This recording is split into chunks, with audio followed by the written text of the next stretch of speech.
beautiful race site. I want to thank you for the cooperation yesterday. As far as I was concerned, we had a fantastic day of racing with very few issues. We did have an issue at the beginning of the day with our new clock, and we found what that problem is and have that solved. So we shouldn't have any problem with starting right on time today. And if everything goes well, we can move the schedule along and get everybody out of here at a decent time. Also, want to thank you for your cooperation leaving the park so clean. When you leave down there, please pick up your stuff, put it in a trash bag. You can come around with the... And put it in the dumpster. Yeah, if you would put it in the dumpster, that'd be great. One less job I have to do. Yeah. You want to keep me happy. Hey, we all come back. All righty. We're going to use the same schedule as yesterday. So it will be TY first, 2.5 mod, the H350s, SASE, we'll change turn judges, S first qualifier, S second qualifier, Skiff first qualifier, Skiff second qualifier, have a break, then go back for the finals. TYA, H350, SASE, the 2.5 stock B final, the 2.5 stock A final, the Skiff B final, and the Skiff A final. All right, any questions on that? Do you have any questions on the course rules or the way things operated yesterday? Fantastic. Lyle? I'm right here. You want to give the heat draws? Yep. As far as my knowledge, the Y40 scratch, the JS11, and the JS5. Is that 45? Is that all I've got? I got it. All right, good. Let's do the 2.5s. Heat draws. Okay, 2.5s. 27, heat 1. 77, heat 1. 26, heat 2. 2, heat 1. 14, heat 2. 21, 2. 341, 2. 104, 1. 92, 2. 17, 1. F3, 2. 74, 1. All right? See, that's 6 and 6. Jerseys. 22, heat 1. 23, heat 2. 10, heat 1. 721, heat 2. 135, heat 1. 99, heat 1. 719, heat 2. 8, heat 2. 35, heat 2. 991, heat 1. 41, heat 1. All right? All right. Our race chairman, Bill Pierce. Okay, everybody, today's New Jersey State Championships. I want to thank everybody that comes to this event. I know you all love it and all that. If you can please, like we said, at the end of the day, if you have garbage or whatever, there's a dumpster over there in front of the office. Help me out on that, because the park guys, they do a lot, and they're really happy to have us here, so we need to just keep that momentum going. I don't know if anybody watched, but this year we stepped it up a little bit. We've got a new company, Gizzy Productions, that's doing live streaming of the event. Kennedy liked it. And they're probably going to be here next year. Hope we're going to be able to pick up some more sponsors by doing that. I want to thank the rescue team. Again, the state for allowing us to use the park for the event. The park police. And all the racers that come down here and put on a great show and cooperate. No complaints on anything from any of you guys. It really turned out well. Thank you.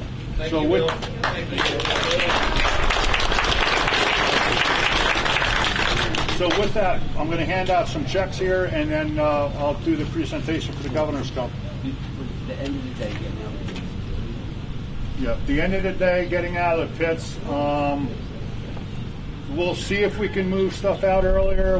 We tend to try to not do that because we don't want any accidents happening. So if you can just cooperate with us, and we'll see how it works, whether we're going to pull the boats up. Some of the guys that have their own pickup trucks will allow to go down there and hook up to their stuff, but maybe the guys with the haulers, a couple of them there where they're close to their boats, but as far as motorhomes or whatever going down, we'll bring the boats up to you guys, and we'll get you out of here in a timely fashion.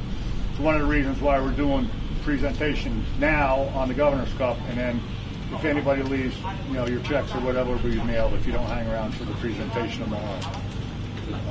Or tonight, I mean.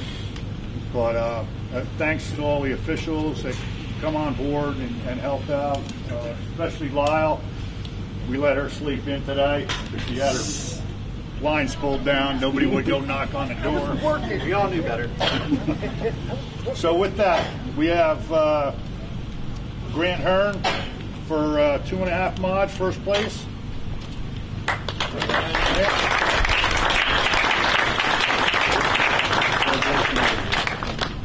Jacob Hanold, second place in a 2.5 mod.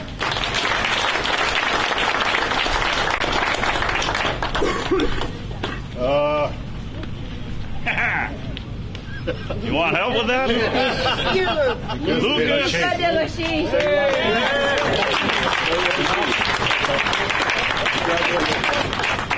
You can say the rock. 2.5 stocks. First place, Al Thompson.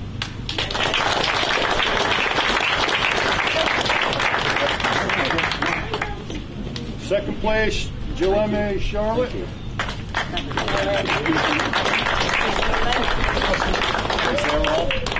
Perfect. As long as it clears the bank, you can say whatever you want. Steve Armstrong.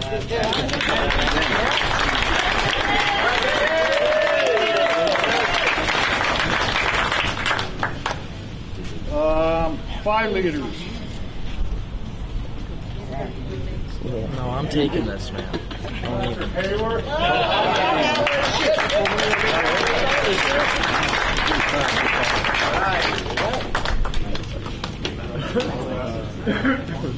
Paul Barber, second place.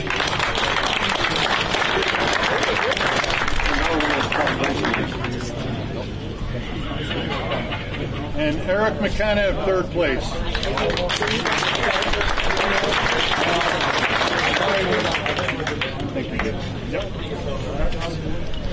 Essays. I have John Britton, first place.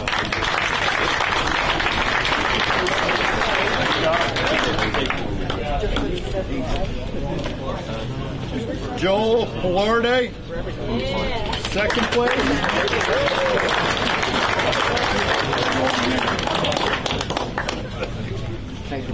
And Joseph Reagan, third place.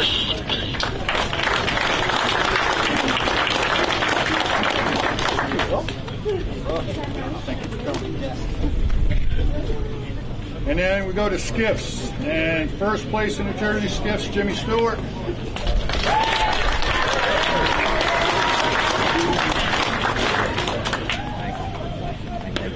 Second place, Jay Hardy.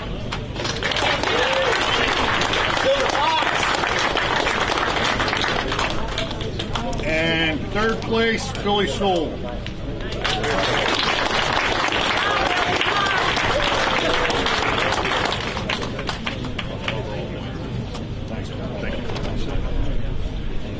Okay, and then the one everybody's waiting for. Give me 1 second. Well, Bill's getting that ready. Anyone who needs a radio today to run the race, see Bruce up here at the table. He will give it to you. And Tom, you had something you need to say? I wanted to thank everybody. You guys were great yesterday. I know the hard hat thing's a pain in the butt, but it's an insurance issue. If you can keep doing that when you're in the water. And the only other thing I'll ask, the babies running around on the beach, if we can keep them up on the grass, it'd be great. So anybody under 5 and Dave Greenlaw Jr., keep them up on the grass. I wouldn't be able to live with myself if something happened, and they're quick. It's hard to keep a hold of it. But thank you, everybody. You were great yesterday. Thank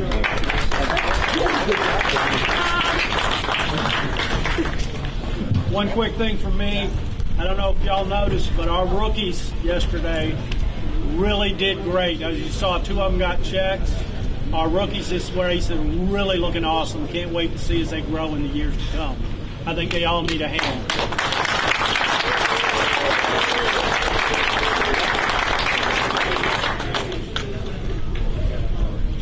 And we have, just so everybody knows the history of this Governor's Cup was started by Ian Fitzgerald down in Wildwood. Petitioned the legislature for the state of New Jersey to have the title of the Governor's Cup, and it was in Wildwood. And then when the issues happened down in Wildwood, she worked with the state to have it transferred up here to Lake Hopatcong. And that's actually how LHRA wound up with the Governor's Cup race. And the winner this year is Al Thompson.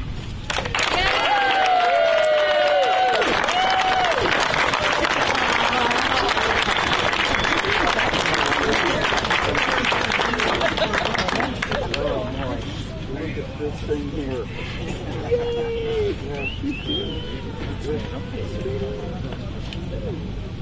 Congratulations. Great job, guys.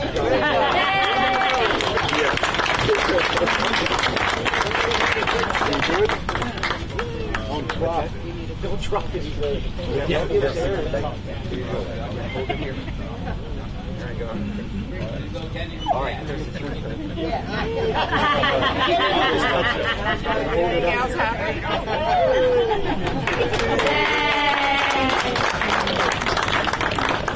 Thank you to everyone, the club, for putting on this event. This event means a lot to our family. And thank you to all of the racers, and the support and the friendship that you guys give us is just amazing. I'll take this one, never mind. Thank you very much. I'd like to say that I'm happy that we gave the Governor's Cup to Lake Hopatcong Club because they are doing it justice. Prize money is there. They display it. They do a nice award for the take-home. So I'm really proud of the club and what Bill's done.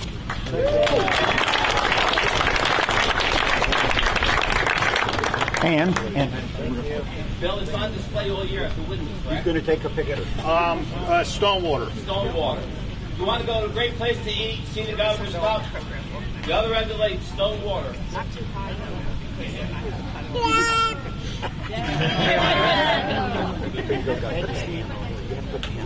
One more with his hand on it.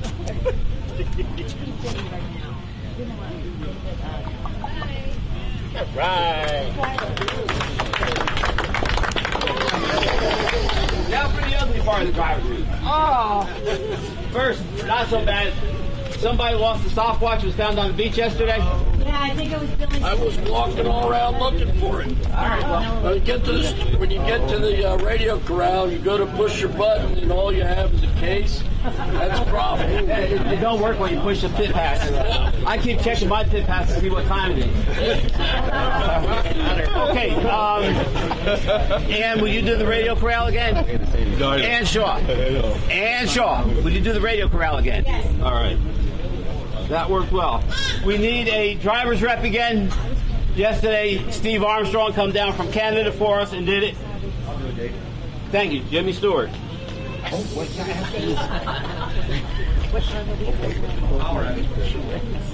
Try not to. And turn judges, our favorite thing. All right. Yesterday, Tom Packerduty volunteered for the end of the day. We had Kevin Smith and Scott Mallow out there for the first half, and My bones and my eggs. I'm having a senior moment, shall we say. Samantha and Cindy did turn one all day for us, but we need some turn judges. Get that, we can get started. Hold me again. The usual caveats. Dave, with the usual caveats. Okay, then we need somebody to cover while Cindy's doing radios for the TY class.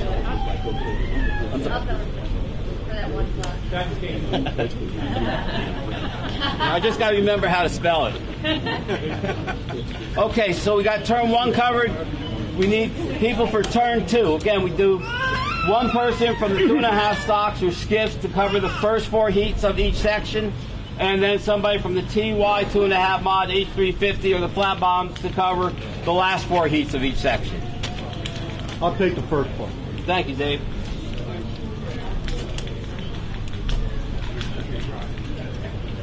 Okay, so now we need somebody from TY 2.5 mod H350 or the flat bottom classes to cover the first 4 heats of each section.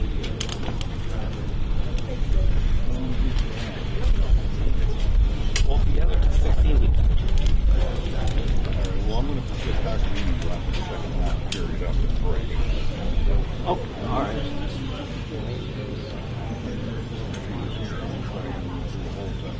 All right. Bill just said Packer Duty will do the last half of the day. So, John Brent, would you be able to do the first 4 heats for us? Sure. Thank you.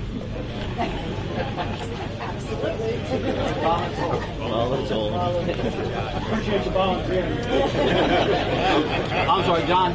JT, that would be the second 4 heats. So it would be after you run, and it'd be 2.5 stocks and skiffs. And if you need more time, of course, anybody who helps us out, we help you out by giving you as much time as needed.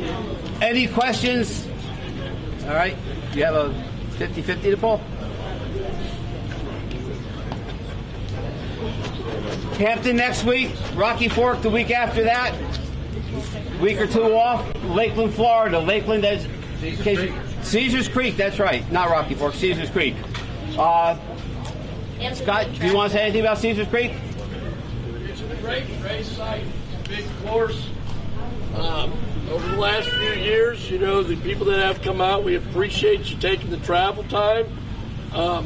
It's a great place to be at. It really is. You know, it's just like any other race. You show up, we race, we have a great time. Big course. I mean, it's a big course. So, you know, hopefully you guys can come. That'd be awesome. Hampton, of course, the Nationals next week. Where? Do your entry through trackside. If you have trouble, get in touch with Caitlin. Lakeland, this year they're doing a little bit different. 2 record courses. On Saturday, it'll be a 1.25 mile record course. Sunday, a 1 mile record course. Set 2 records there last year. It's going to be fast and a chance to go visit Florida and all that. So please support these races. I can't read that. Okay, the blue ticket, 902583. 902583. All right, Randy. Nice.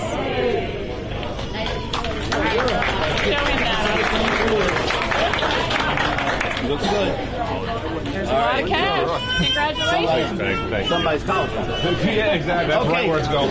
We can start engines at 10 o'clock. We want the flag lap ready to go 11:30. Have fun. Be safe.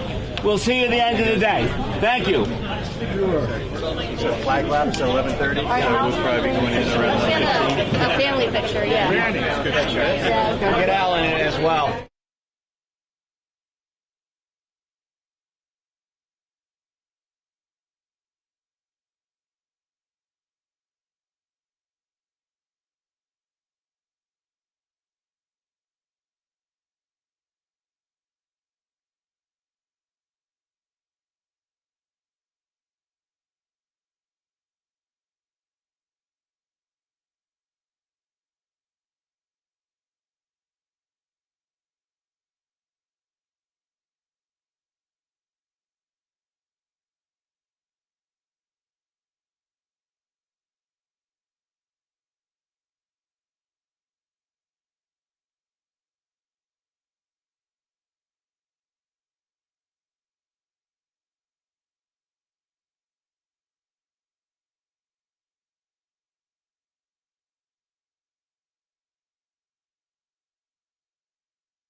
Good morning, everybody. Welcome to day number 2 of New Jersey State Powerboat Championships. We are getting ready to go here with our flag lap. I want to welcome you all in here to day number 2. Had a great day of racing yesterday. Our boats will get ready to come out of the water for the flag lap. If you could please rise and remove your caps, we will get started with our national anthems. We'll start with the Canadian national anthem, followed up by the U.S. anthem. So please rise and we'll get our day started. Thank you so much.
All right, thank you all very much. As we get ready to go here for day number 2, our boat's out for the flag lap. That's Jay Hardy in the 22 and Courtney Truelove in the 721. Got a full day of racing for you here today. 16 heats set to go, just like we did yesterday. We'll run our qualifiers in the first half of the day, followed up by our finals in the second half. We'll start with our smallest class, our 1.5 liters and 1 liter modified combination. They'll start, then we'll go 2.5 liter mods. Then we'll go into H350s, which is our biggest boat here this weekend at 350 cubic inch motors. Speeds upwards of 120 to 125 miles an hour here on our mile and a quarter race course. Then we'll go flat bottom racing with our Sportsman Advance. And then we'll go into 2 qualifications of 2.5 liter stocks and 2 qualifications of Jersey Speed Skiffs. And then we'll duplicate that with the finals. The 2 boats out on the race course now, those are 2 Jersey Speed Skiffs, the JS letter designation. On the side of the boats, they have a driver and a rider. The driver obviously drives and throttles the boat. The rider is there to help with navigation going around the race course. Helps the driver out, especially when these boats get up on their side or are going at slower speeds. The bows raise on the boats and it's difficult for the driver to see. So that riding mechanic's in there to help out with that. So once these guys do a couple laps, they'll come around, they'll come back in. We appreciate them coming out to do our flag lap. That's been a tradition for many, many years to have a Jersey Speed Skiff or 2 go out and do the flag lap. So we want to thank Courtney and Jay for doing that. Jay Hardy was your winner yesterday of the final, the A final in Jersey Speed Skiffs in that JS 22, the boat on the outside as they come down the front stretch. If you're new to inboard powerboat racing, that's the front stretch. They just crossed the start-finish line. That white buoy midway point of the front stretch is the start and finish line.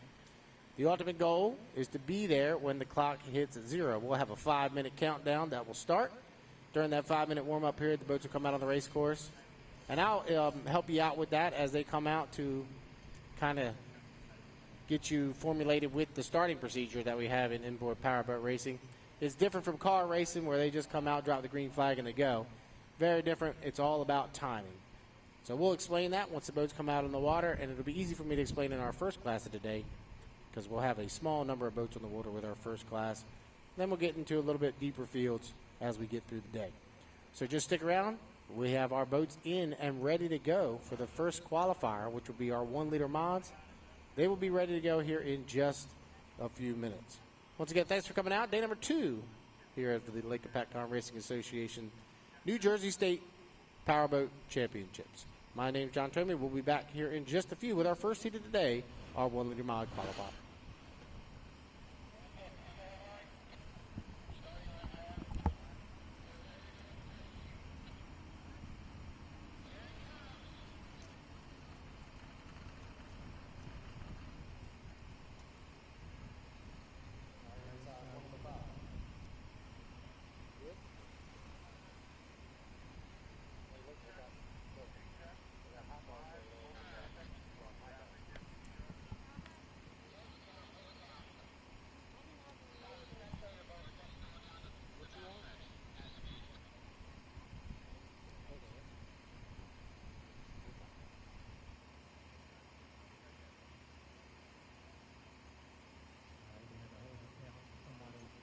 Got loose from the spectator fleet and decided to go down the backstretch. So I've let him clear the area, and then we'll be ready to go.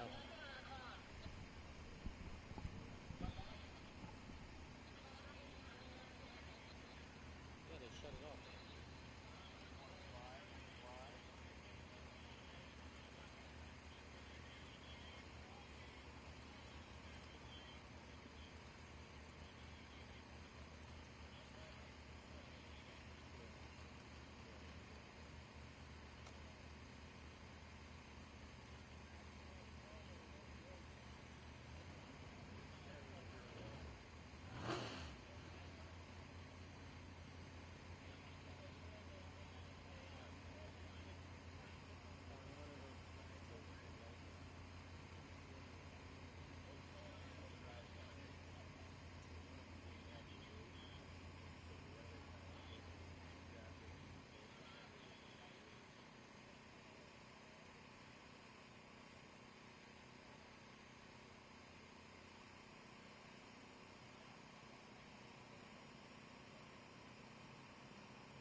Go down the backstretch. We had to wait for those rollers to come across the race course. So about a minute or so, and then we'll be ready to go with our countdown for our first heat of the day. Our schedule is as follows. If you didn't hear me a little bit ago, we'll start with our 1 liter modified qualifier, followed by our 2.5 liter mod qualifier. Then H350 qualifier. Our flat bottom class will come out after that, our Sportsman Advanced. Then we have 2 qualification rounds of 2.5 liter stock, followed by 2 qualification rounds of Jersey Speed Skiff. Then we'll get into our finals, and basically that's a repeat of the qualifications. We will run 2 separate finals for 2.5 liter stocks and Jersey Speed Skiffs. We'll run an A and a B final. So kind of like you do if you go to a short track where they'll run a B main and an A main. We kind of do that here on these weekends where we don't have a large boat count, and we give an opportunity for the guys that run to run twice a day instead of just running one time. So if you don't make it directly into that A final, you'll run the B final, which is really cool. Got about 40 boats on hand here this weekend. We had a great day of racing yesterday, some very competitive qualification heats that we had yesterday. Our New Jersey Governor's Cup was won by Al Thompson, driven by Chris Finaris in the F92. They won the New Jersey Governor's Cup yesterday. Today we're running for the New Jersey State Powerboat Championships. Should be another great day of racing. All right, 1 to the 5 for our first heat of the day, 1 to the 5. That simply means we are inside 1 minute to the 5-minute countdown. So you hear me count down to that 5-minute mark. That's when the boats are permitted to come out onto the water during that 5-minute warm-up period. And we'll talk about that once they come out.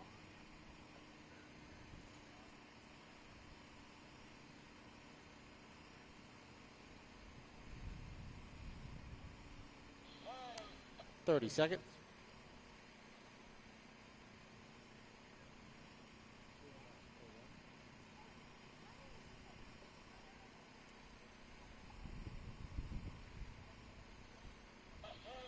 $15 seconds.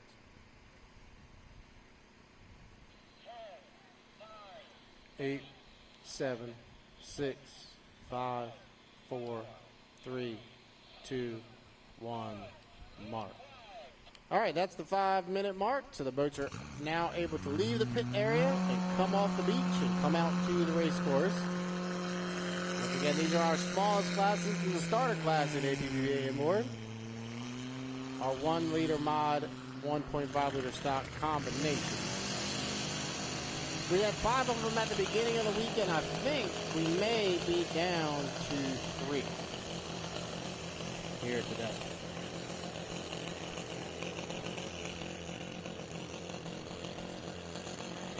So once the boats come out, they come around for the first time, I'll introduce them to you, tell you who's out there doing the driving and whatnot. But as the boats come out on the race course during this 5-minute warm-up period, it's basically an opportunity for them to get a lay of the land, so to speak, to make sure that their boat is ready to go, make sure they're up and running well enough. And it looks like, just like yesterday, Nick Wheeler had some issues in that orange craft. As he's out on the race course, he looks like he's just going to go right into the DMZ zone and get out of the way. So he's not impeding the drivers on the race course, and that's what Nick has done. If he can keep it up running, he might putt back into the infield and get back into the pit area. And that looks like what he's going to do. The first boat that came through turn 1 there, that was Robert Bolanowski in the T2, the missed opportunity. He had a good day yesterday. He won the qualifier, but this boat here, the 54 Pink Panther, driven by James Thompson, he won the final yesterday. And that 54, been around a long time. I couldn't tell you how old that hull is, but it has been racing in APBA Inboard for many years. Previously owned by the Wilson family out of the state of Virginia. The Thompson family acquired it a few years ago, and he's done a great job campaigning that boat. He's been consistent. He's been finishing heats. He's been collecting points. And yesterday, he came out on top in the final where he won the final yesterday. You can see him cutting from the backstretch to the front stretch. That's a legal maneuver. Only thing you have to do is come out on the race course, go around one time, and then you're able to start playing games. Now, you'll see that a lot more when we get 6 or 7 boats on the race course where guys will start cutting the infield. But as long as you cut from the backstretch to the front stretch, that's a legal maneuver, and that's all about the timing. So we spoke about the 5-minute warm-up period. The ultimate goal is to be at the start-finish line, which are those white buoys midway down the front stretch, which is to the left of us here on the beach, when that clock hits 0. We are 2 minutes and 27 seconds away from that point. 2:27 away. So Rob and James, they'll probably just stay down here in this area putt around a little bit. You can see right now James is going past that blue buoy. That's the midway point of the backstretch. That is called the score-up buoy. And that buoy, you have to be behind it prior to 45 seconds. So this 5-minute warm-up period, there's a lot going on. The drivers have to be aware of. They have to be behind that blue buoy prior to 45. They can't jump that. You'll be assessed a 1-minute penalty. And you also can't jump the start. So you can't be early to the start-finish line. You have to hit it at 0, or you'll also be assessed a 1-minute penalty. So many opportunities here today for penalties during that 5-minute warm-up period. We're 1 minute 40 seconds from the start, so about a minute to kill prior to that blue buoy. So you see Rob Bowanowski's got the inside. He's in lane 1. It looks like James Thompson will follow up in lane number 2 in the 54, the Pink Panther. 1:25 from the start. We're going to do 4 laps here, 4 laps today on this approximate 1.25-mile race course. They're calling it a 1.25 miles. I think it might be a little smaller than that. But we're going to do 4 laps here today as we're running for the New Jersey State Powerboat Championships here this weekend. Unfortunately, the state of New Jersey's lost a few races over the years, and Lake Hopatcong's trying to keep the tradition of racing going here in New Jersey. So we appreciate the team here for putting us on. We used to race up in Wildwood, New Jersey, many, many years in Wildwood, and then Greenwood Lake had a great race. Red Bank had a good race. But now we're just left with this one here in Lake Hopatcong. It's always great to come here towards the end of the season. So there's the 45-second mark. Everybody's legal, so you should see white flag being displayed on the race course. That's signifying we're inside that 45-second mark. So Bowanowski will be inside in lane number 1 in the T2.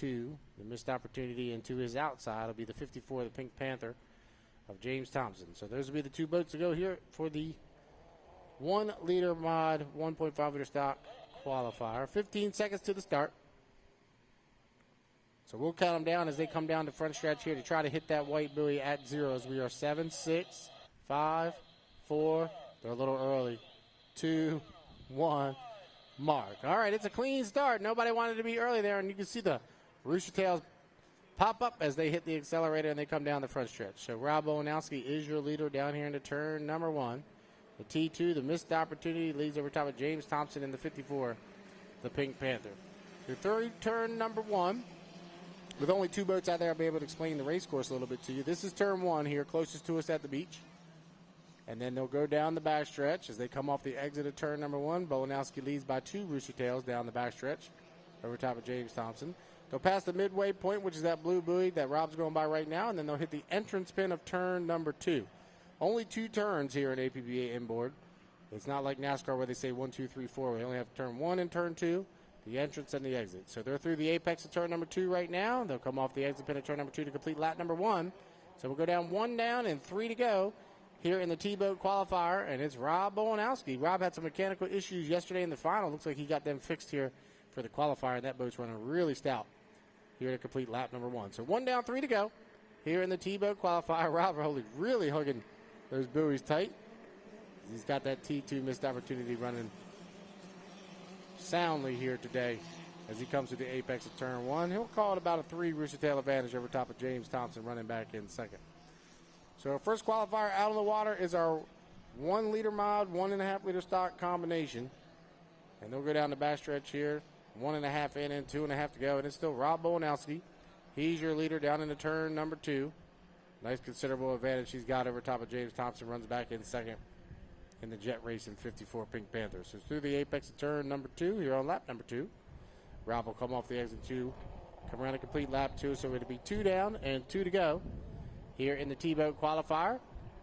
And that T2 missed opportunity looking really good. Rob's doing the driving this weekend. Richard Shaw, the owner of the boat, he's out in San Diego, California with his brother running the GP 135. So Rob's got the controls to the T2 this weekend.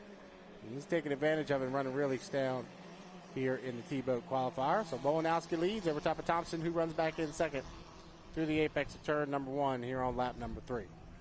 So once again, we go 4 times around here in the T-Boat qualifier.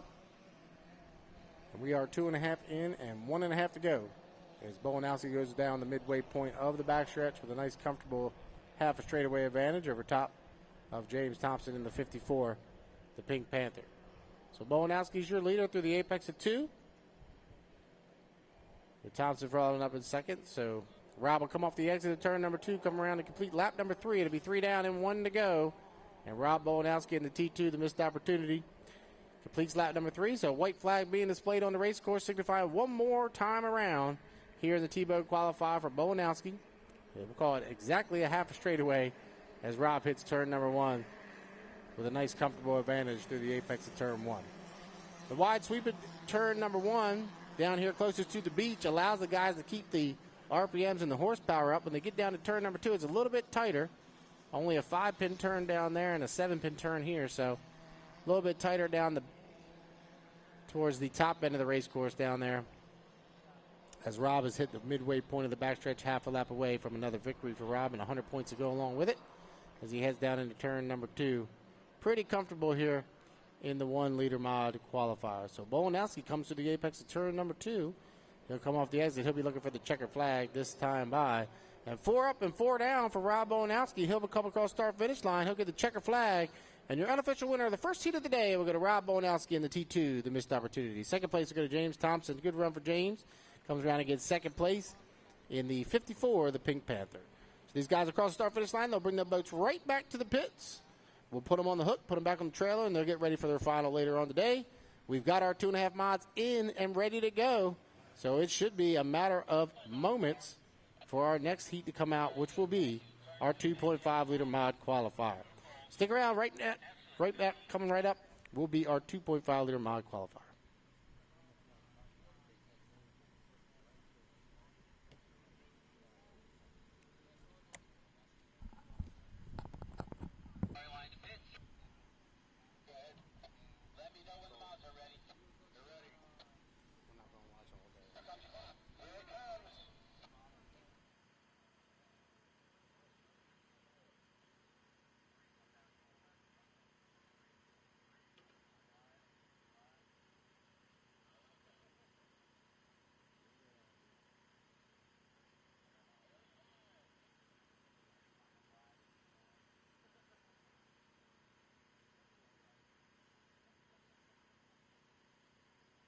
One of the 5 for our second qualification heat of the day, our 2.5-liter mods.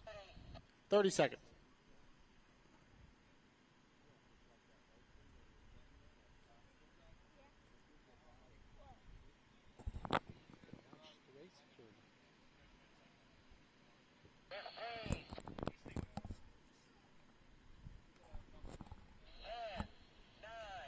Eight, 7, 6, 5, 4, 3, 2, 1, mark. All right, 5-minute gun has sounded for our 2.5-liter mod qualifier. The boats coming out of the race course aren't technically 2.5-liter mods. They're technically 2.5-liter stocks that are running a Honda-powered engine. If you were with us yesterday, we talked a little bit about the difference between the Honda and the Ford 2300. The Honda is an APBA, an experimental engine, but it is a full-time engine in the Hydroplane Racing League, which most of these guys run. Well, all of these guys that are on the water now run up in Canada. So that's why these guys are able to run in the 2.5-liter mod. It's an opportunity for them to be here to get tested and ready to go for 2025. That's really what they're doing here this weekend, as all these guys run on the Hydroplane Racing League Series. And they're getting ready for that 2025 campaign. All 4 of these boats out here right now will be in the what we call the Formula 2500 class in HRL next season. First boat coming down the front stretch, coming right here to you at the beach. That's Grant Hearn. He's in the Legacy 1. He's out of Syracuse, Indiana. Grant's been a boat racer since he was about 8 years old. He started in the outboard, and he moved to inboard recently. He's got a really fast 2.5-liter stock. Grant adopted the Honda at the end of last year, and he's really been doing a good job campaigning that boat. Here's the 74, Matthew Brown. Now, Matthew, he's still got a Ford in that 74. He'll come through, and he's just picking up seat time. The 2, that's Jacob Haynew. He's out of Beauharnois, Quebec, Canada. The Novo Racing, the S2. He is your 2024 2.5-liter stock champion in the HRL series. And the D-Rock Racing, the 104 coming through. That's the all-green vessel coming through turn number 1 right now. Lucas D is doing the driving this weekend. First time that I've seen him drive a boat, and he's done a really good job so far here this weekend. The normal driver of that boat is named Ben Tapan, and Ben not here this weekend, I don't believe. So Lucas is doing the driving.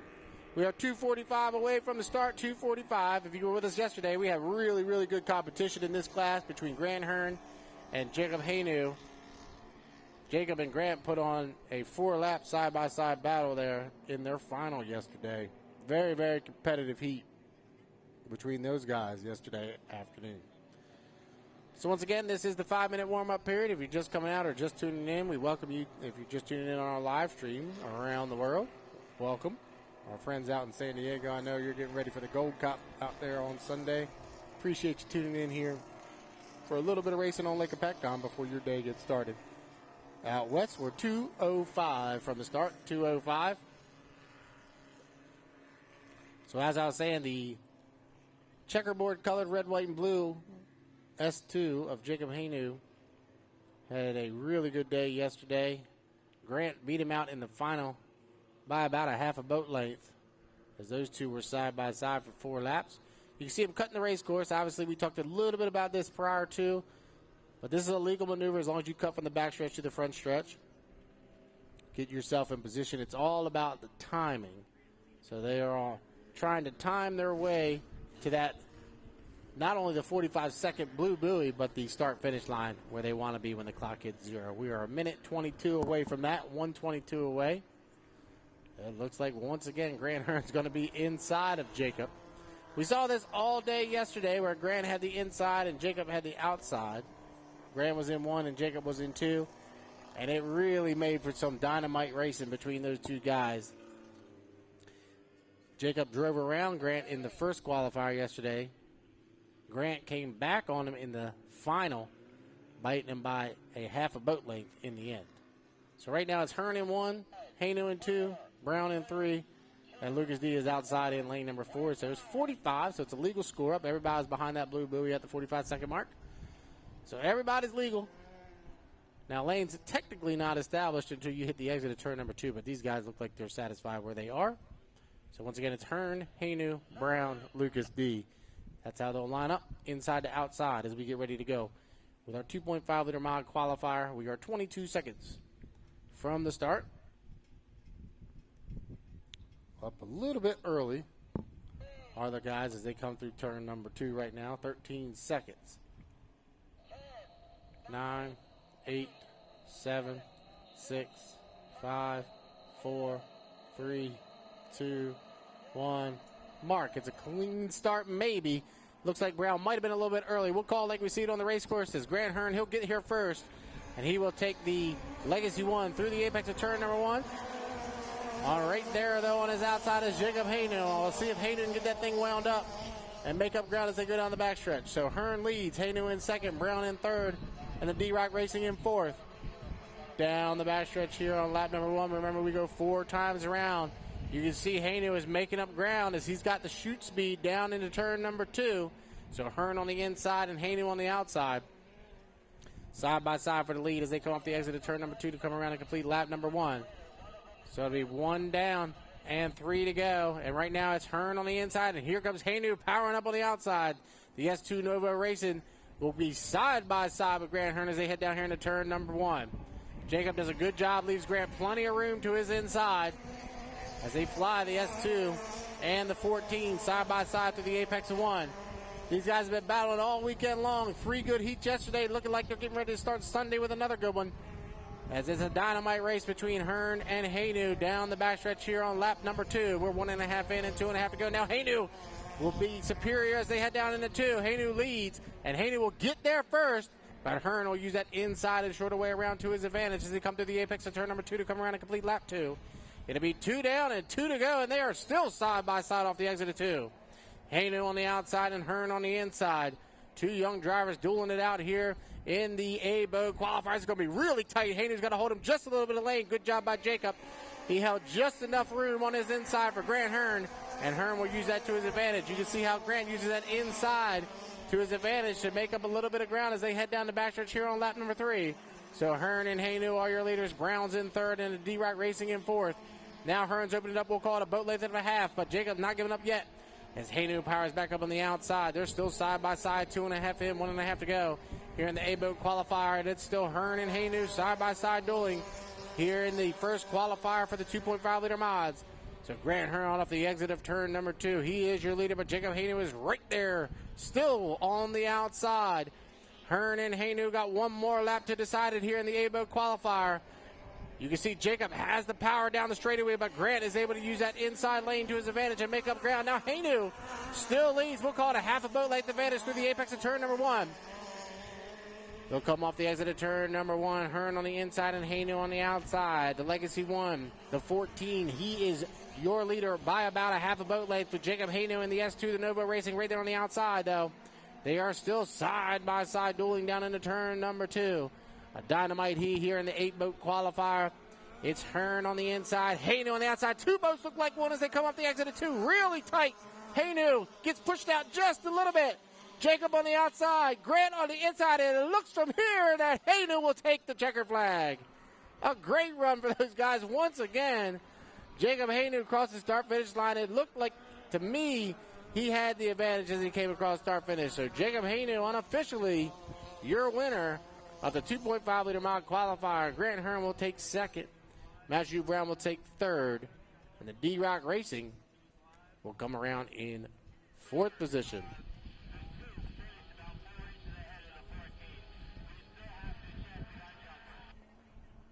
According to our officials on the start-finish line, the 2 of Jacob Hainu did finish about 2 feet in front of Grant Hearn as they came across start-finish line. But they are looking at gun jumpers. There were a few gun jumpers maybe, so we'll wait and see what the official word is. But once again, those 2 guys put on a heck of a show there in the A-boat qualifier. So they're going to have to look at the video to see who the gun jumpers are. And once we have that official word, we will let you know. Up next, we'll step it up to the biggest boats here this weekend, our 350 qualifier on the water next.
So that's what happens. Even though you can put on a heck of a race like that, if you beat the gun, you're going to be assessed that 1 minute penalty.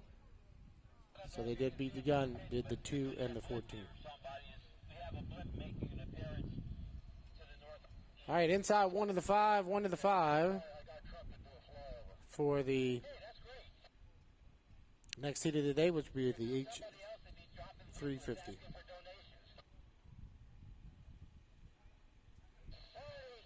"30 seconds. I think they're down there playing now. Inside there. You can go down in. Okay. 15 seconds. 8, 7, 6, 5, 4, 3, 2, 1, mark. All right, 5 minute gun has sounded for our H350 qualifier. Got 4 really good ones here this weekend. They put on a heck of a show yesterday. Paul Barber won the first qualifier. Patrick Hayworth won the second. The final yesterday, as they make their way out on the race course once again. The 350s have a 350 cubic inch motor, speeds upwards of 120 to 125 miles an hour, approximately 16 feet in length, about 9.5 foot wide. All 4 are from the Great White North. All these guys come down from Canada to run their final race of the season here at Lake Hopatcong with us this weekend, so we appreciate them coming out. 3 Quebecers and 1 Ontarioite out here this weekend. We'll give them to you when they come by for the first time. All 4 of these guys run on the Hydroplane Racing League series as well. Very competitive. And the Hydroplane Racing League will have anywhere from 17 to 24 of these boats at an HRL event. So a very good contingent when these guys show up. 3 minutes and 55 seconds from the start. The first boat coming down the front stretch, that is the all-red 924, the Game On, driven by the veteran driver out of Valleyfield, Quebec, Canada. Patrick Hayworth does the driving in the 924, the Game On. He's followed up by Tommy Shannon, the teal 306 Dog Nasty. Tommy also out of Valleyfield, Quebec, in that 306. He's followed up by your second place finisher in the Hydroplane Racing League series, the 999 Eric McKenna and the Black Beast, also out of Valleyfield. And the final boat coming down the front stretch out of Ottawa, Ontario, Canada, Paul Barber in the 52, the Legacy 1. Those are your 4 drivers here this afternoon for our H350 qualifier. As we said, in my opinion, this is the most competitive class in inboard racing. These guys really do put on a heck of a show. That 924, the all-red boat, the Game On, is brand new, 2024, built in the off-season. They set out, had a pretty good early start to the year, and then they went to Sorel Tracy, Quebec, Canada, hit a roller with Bert Henderson as the driver, blew the sponson off the boat. They had to fix it. They got it fixed. Unfortunately, Bert was injured in the accident, unable to continue racing in 2024, so Patrick Hayworth took over the driving duties. And Patrick has done a phenomenal job with that boat. They have worked out the kinks to that thing, and I think they're ready to go for 2025. This is a great opportunity. As I said, most of these guys coming down from Canada are here testing to get ready for that 2025 season, which will kick off in May in Cambridge, Maryland. 2 minutes, 10 seconds from the start, 2:10 away. Our first H350 qualifier today. Very competitive one, and I know these guys have a gentleman's agreement because they're used to running assigned lanes. Not sure where they lined up today. I'll see when they come down to the start, just like you will. But it was obviously yesterday that in the first qualifier, Paul had the inside and Patrick had the outside, and then they were flipped for the second, the final yesterday. 1 minute, 39 seconds to the start, 1:39. Tommy Shannon driving the 306 Dog Nasty. That boat's only 2 years old. Very, very competitive H350. I know they've had some issues with it, especially with the front canard wing. They were in Valleyfield, and that thing was flopping around all over the place, but I think they've got that fixed up and they're ready to go. You can see Tommy cut the race course. As we said, it's all about timing. Patrick's going to cut as well. We're cut from the back stretch to the front stretch. As long as you do that, it's a legal maneuver. As long as you cut from the back to the front. And they'll get themselves lined up. So you can see how everybody's kind of getting in their assigned lane as they probably did a pull out of a hat to start the day, and it looks like Tommy Shannon will be inside in the 306, the Dog Nasty. Eric McKenna will be to his outside. The 52 will be in 3 with Paul Barber, and it looks like Patrick Hayworth will be up on the outside in the 9-2-4, the game on. 45-second mark has expired. White flag being displayed on the race course, so we are inside 45 seconds. We'll call it 35 seconds to the start of the race. Patrick did this yesterday where he lugged back just a little bit on the rest of the field, and he came flying.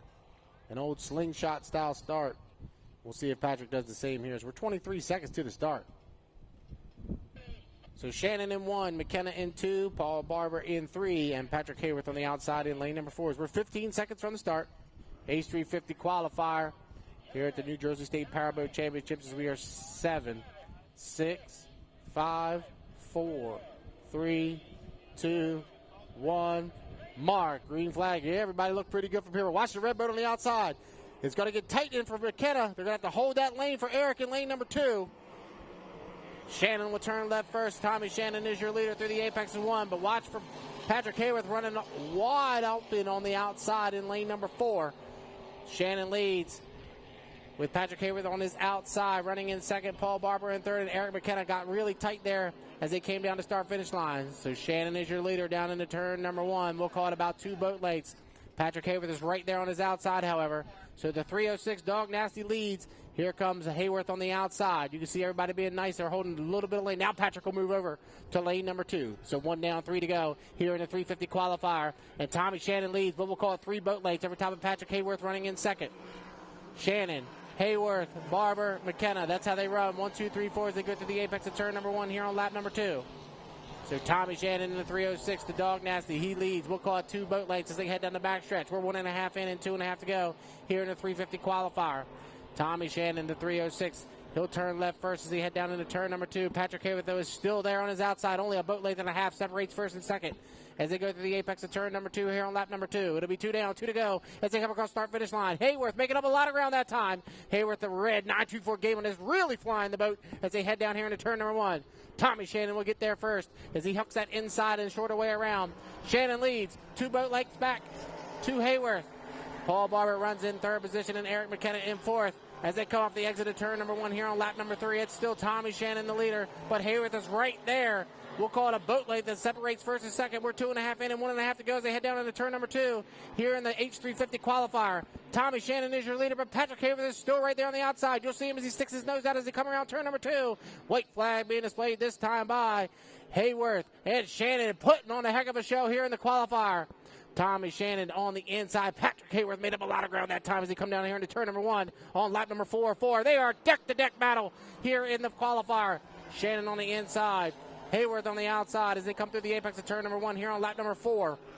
Remember, we only go 4 times around, and it's Hayworth is their leader off the exit of 1. Patrick Hayworth, superior power as they go down the backstretch.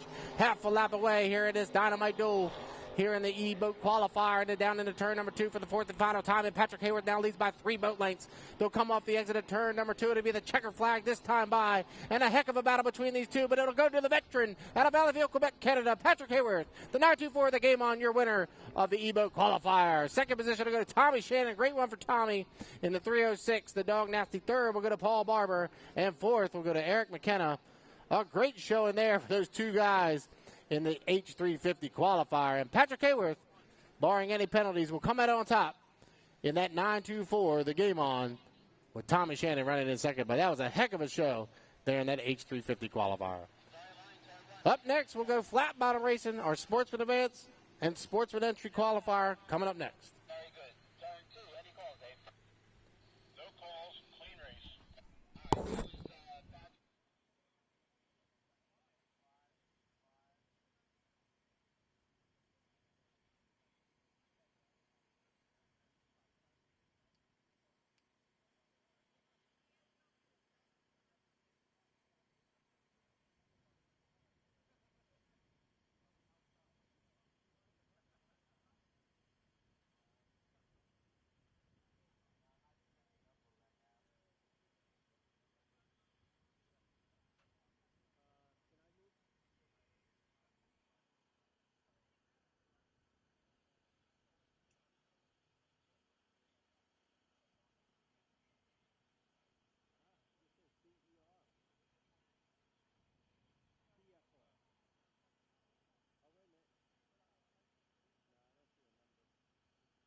really, really competitive in that H350 qualifier. Boats making their way out onto the race course. I want to give a shout out to one of our drivers out here, the 122 driven by Dominic Cornoyer today. Unfortunately, just yesterday, Dominic lost his father. Long battle in the hospital was Dominic's father. It was probably just a matter of time, but he said he wanted to continue racing today, and he'll get back up to Valleyfield, Quebec tomorrow. But lost his dad yesterday, so he's out here running in his honor. I think that's pretty cool. I know that Dominic's dad will want him to be here racing today, so shout out to them. And the 122, Dominic Cornoyer, the high tension. Hopefully he has a good, successful day today for his dad. First boat coming through turn 1. That's the 9, the Rewinder Revival, driven by Ryan Timmerman out of Grand Island, New York. He drives for Greg Barker, also out of Grand Island. You can see the guys all bunched up. The flat bottom guys will come out and they'll do a nice slow parade lap, checking in with the guys and gals on the start-finish line. Really cool sight to see there with the Quebec guys all together, with Dominic there in the middle in the 122. The 163, the capsulized boat, that's Hugh Monahan, who drives the 163. There's Dominic in the 122, the Dominic Cornoyer in the high tension. Joel Perdue in the 103, the Illusion. The 97, the John Britton. John Britton Jr. drives the 97, the Light Speed. The 44, driven by Jody Claus. That's that all black colored vessel. And then the final boat, the 390, Frank Campo, drives the 390, the Patriot. I apologize to Frank yesterday. I was saying his owner's name, Joe Reagan, but Frank is doing the driving here this weekend. And Frank had a good day yesterday, coming in second position in that final. All right, those are all 7 of them out on the race course for their qualifier. 2 minutes and 24 seconds away. The flat bottom class, they have a speed limit of 105 miles an hour. They, about 10 years ago, decided want to make it a little bit safer, and they put restrictor plates basically on these boats to keep them under 105 miles an hour. If you wanted to continue to run at speeds over 105, because these boats will easily do 125, 130 miles an hour, you had to have a capsule. So instead of putting a capsule in the boat, which was a difficult task, they decided to keep them at 105. Here's Frank Campo coming by in the 390, the Patriot. It's got that red, white, and blue scheme on the side of the boat. The 103 of Joel Perdue. The 122, Dominic Cornoyer on the inside, and that's John Britton Jr. stuck in the middle there with Jody Claus on his outside. Hugh Monahan, the all-yellow boat, and Ryan Timmerman in the SE9, the Rewinder Revival. 1 minute, 30 seconds to the start, 1:30 away. Sportsman Advanced Qualifier.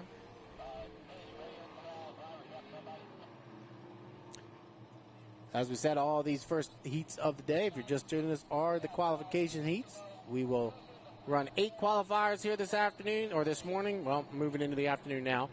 And then we will run the finals later on today. Everybody cutting the race course, get back on time. 1:04 to the start. Now, in these stock classes like this, well, these aren't a stock boat, but in these classes like this, we do have that 45-second rule that will come into play.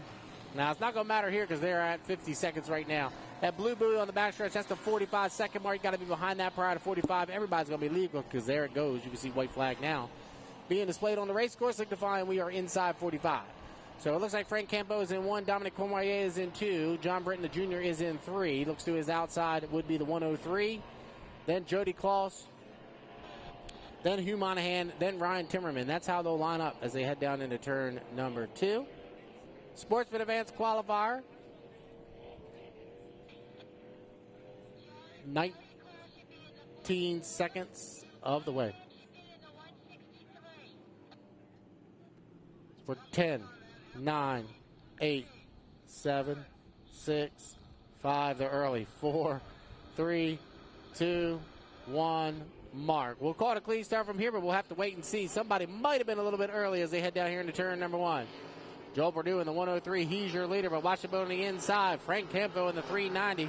I'm sorry, that was Dominic Cornoyer that was leading as they came down here into turn number 1. But Frank Cobo, he'll lead off the exit of turn number 1. Cornway runs in second. John Britton Jr., that's the boat to watch for. Let's see if John can make up ground as he goes to the outside of Dominic. The 97 to Lightspeed. He sits down the backstretch. He's got about 10 boat lengths to make up. He was your winner. He was a perfect 2 for 2 yesterday, was Britton. As you see, as they head down into turn number 2 here on the first lap, we'll go 4 times around in the Sportsman Advanced Qualifier. And your leader is Frank Campo in the 390. He'll come off the exit of turn number 1, or turn number 2, to complete lap number 1. So 1 down, 3 to go here in the Sportsman Advanced Qualifier. So Campo is your leader. But here comes John Britton Jr. right there on his outside. The 97 Lightspeed made up a lot of ground there on lap number 1. He's within 2 boat lengths of Campo as they come through the apex of turn 1 here on lap number 2. So Campo leads. Britton is in second. Dominic Conway is in third. Jody Kloss is in fourth. Hugh Monahan in fifth. Joel Perdue in sixth. And Ryan Timmerman runs the field. But look at Britton go down the backstretch. 1.5 in and 2.5 to go. And John Britton Jr. has taken over the lead. He was a little bit tardy at the start, but he has made up a lot of ground here on lap number 2, and he's already opened it up by 3 boat lengths. So John Britton Jr. in the 97 to Lightspeed. He's your leader through the apex of turn number 2. He'll come around to complete lap 2. It'll be 2 down, 2 to go here in the Sportsman Advanced Qualifier. And John Britton Jr. looking to go a perfect 3 for 3 on the weekend. Had a great day on Saturday, 2 for 2 yesterday. Looking to go 1 for 1 so far here today on Sunday. He leads up through the apex of turn number 1 here on lap number 3. So Britton leads. Campo runs in second position. Looks like Jody Kloss moves to the outside of Dominic Conway as they head down here into turn number 1. It is Jody Kloss on the outside and Conway on the inside, battling out for third in the SA qualifier. But we are 2.5 in and 1.5 to go, and John Britton Jr. in the SA 97, the Lightspeed. He leads them through the apex of turn number 2 here on lap number 3. So he'll come around and get the white flag this time by 3 down, 1 to go for John Britton as he comes across the start-finish line this time by. Frank Campo still running in the second position in the 390, the Patriot. The battle is for third right now on the race course between the 44 of Jody Kloss and the 122 of Dominic Conraye. But 3/4 of a lap away here for John Britton Jr. in the 97, the Lightspeed, as he leads them through the apex of turn number 1 here on lap number 4. Frank Campo still running back in second position. Looks like Jody Kloss has moved the 44 up into third place. Dominic Conraye is back to fourth. Fifth position. Joel Perdue in the 103. Hugh Monahan runs in sixth, and seventh is Ryan Timmerman. But off the exit at turn number 2, it'll be the checker flag this time by. The boat to the outside, the 97, the Lightspeed, and John Britton Jr., your unofficial winner of the Sportsman Advanced Qualifier. Frank Campo in the 390 will come across in second. Third, just now at the bottom of the race course through the apex of turn number 2, that'll be Jody Kloss in the 44. Dominic Conway will come around and get fourth position. Fifth place will be Joel Perdue in the 103. Sixth will go to Hugh Monahan. And then Ryan Timmerman will round out the field in seventh. We'll have to wait to see if there's any calls in that heat, as it looked like maybe a couple boats were a little bit early at the start. We'll wait for that official ruling, and we'll come back with the official results of the Sportsman Advanced Qualifier. Up next, we'll have our first of 2 2.5 liter stock qualifiers coming up next.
All right, we're getting ready to go back racing here. 1 to the 5 for our 2.5 of the stock first qualifier.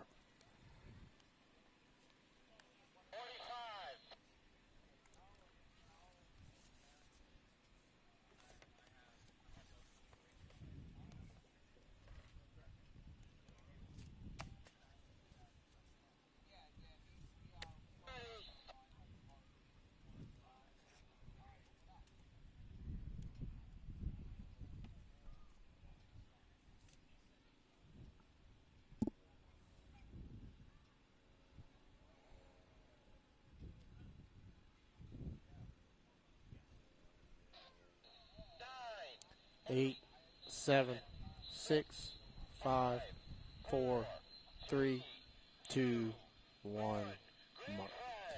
All right, 5-minute gun has that for our first qualification for our 2.5 under stock hydros. As they make their way out onto the race course, go around for the first time, we'll introduce them to you.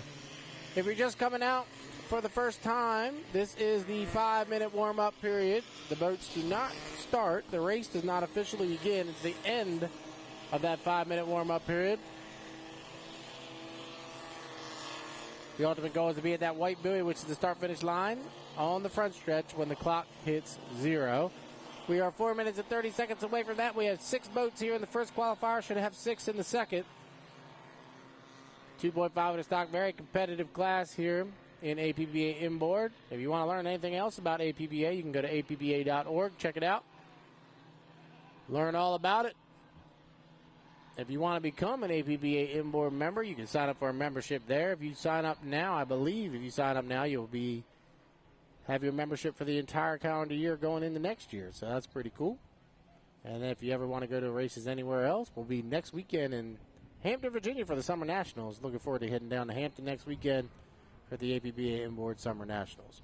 First boat coming through turn 1 right now.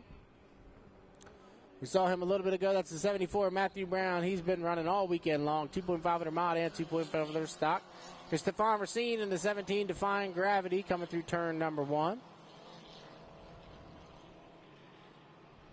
Here's Carolyn Oliver. Carolyn had a mechanical issue yesterday. Looks like she's got that 27 up and running, ready to go for her 2.5 stock qualifier. The 77 of Guillaume Charette, the Charette Racing. The 2 of Jacob Hainu, the Novo Racing out of Beauharnois, Quebec. And the final boat here in the first qualifier, the 104, the D-Rock Racing, also out of Valleyfield, Quebec, Canada. Those are the 6 starters here in 2.5 of the stock qualifier number 1.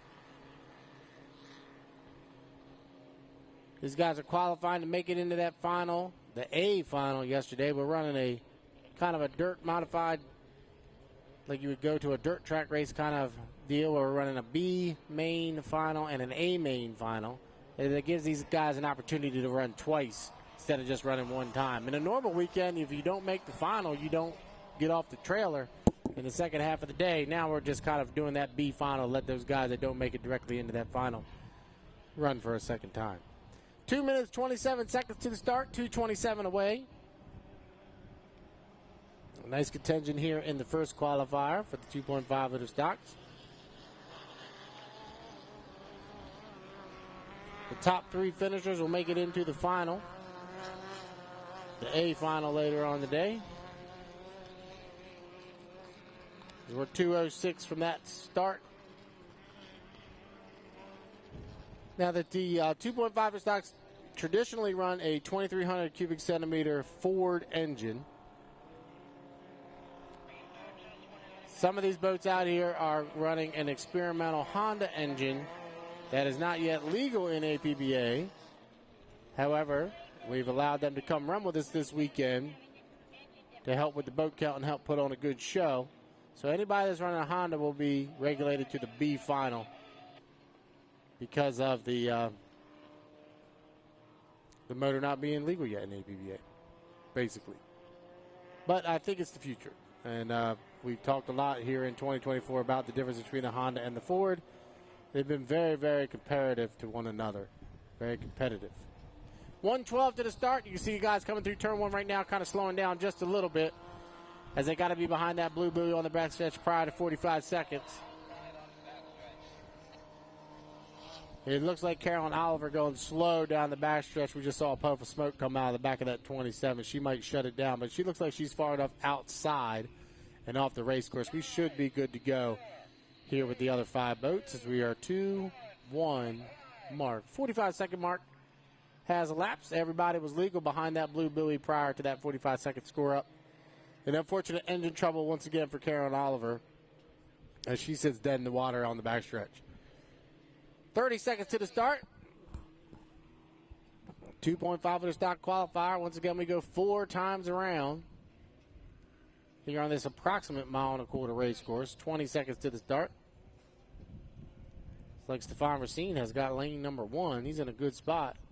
Up a little bit early is Jacob Hayner. He's out there in lane number 4. 8. They're really 7, 6, 5, 4, 3, 2, 1.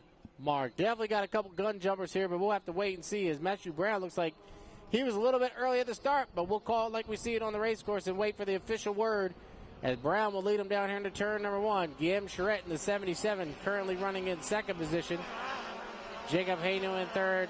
Stefan Racine in fourth, and the 104 D-Rock Racing running in 5th position.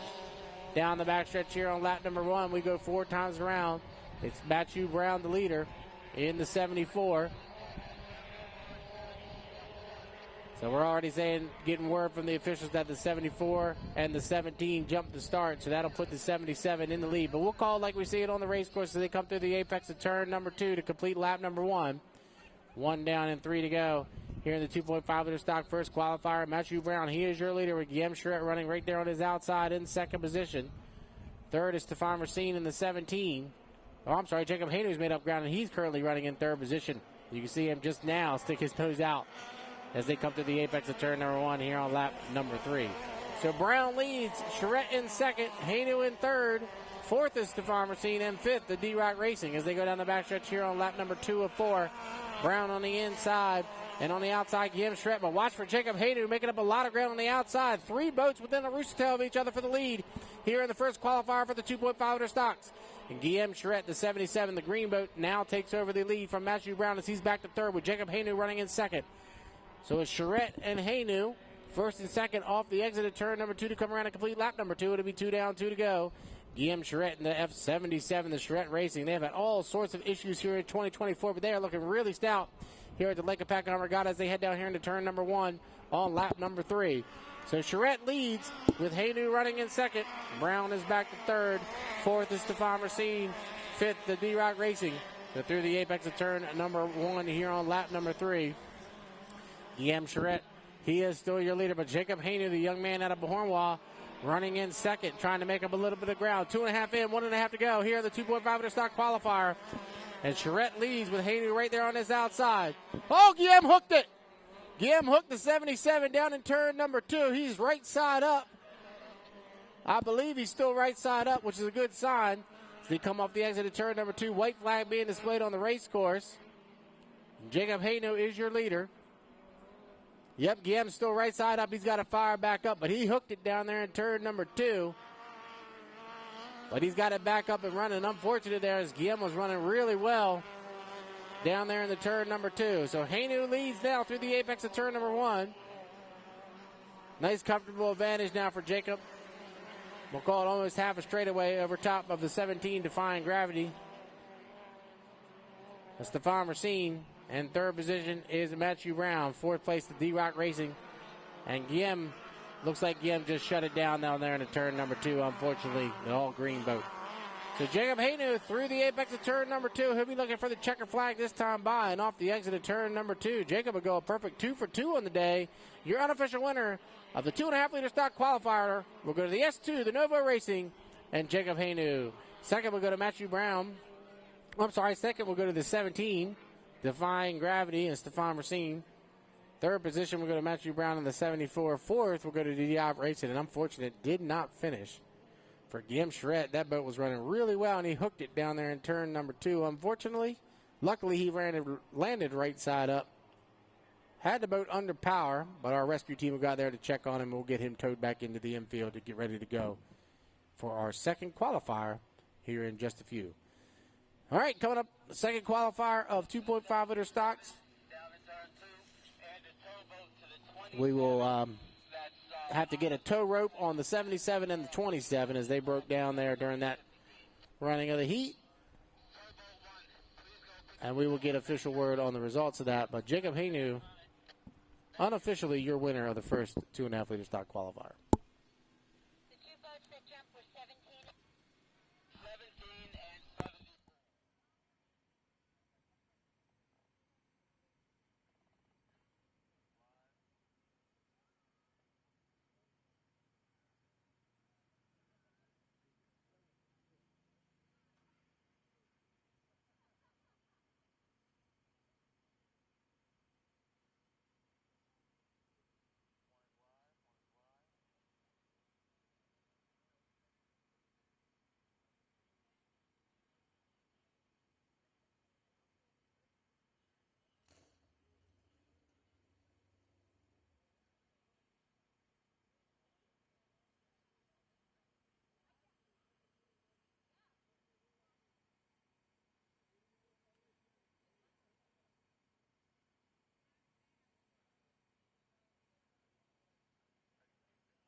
All right, so we got to get a tow on the 77 and the 27, which we do have them hooked up down. We'll get them towed back towards the pit area. We should be ready to go with our second qualifier, 2.5 liter stocks. I know they're in the water ready to go. And we also have our Jersey Speed Skiffs in, ready to go for their first two qualifiers of the day.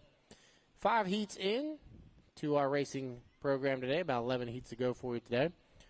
So thank you for coming out. Day number 2 of the Lake Hopatcong Racing Association. We're running for the New Jersey State Powerboat Championships today. Beautiful weekend here this weekend. Had a great Saturday yesterday where we ran for the Governor's Cup. It was won by the F92 team, the Tenacity. During this weekend by Chris Venaris, they won the New Jersey Governor's Cup yesterday. Al Thompson, the owner. Those guys were really excited this morning when they got that. They'll be out here in this second qualifier coming up here in just a minute. So as soon as we get word that our race course is clear and we get the 77 and the 27 off the race course and out of the way, we should be ready to go with our second qualifier.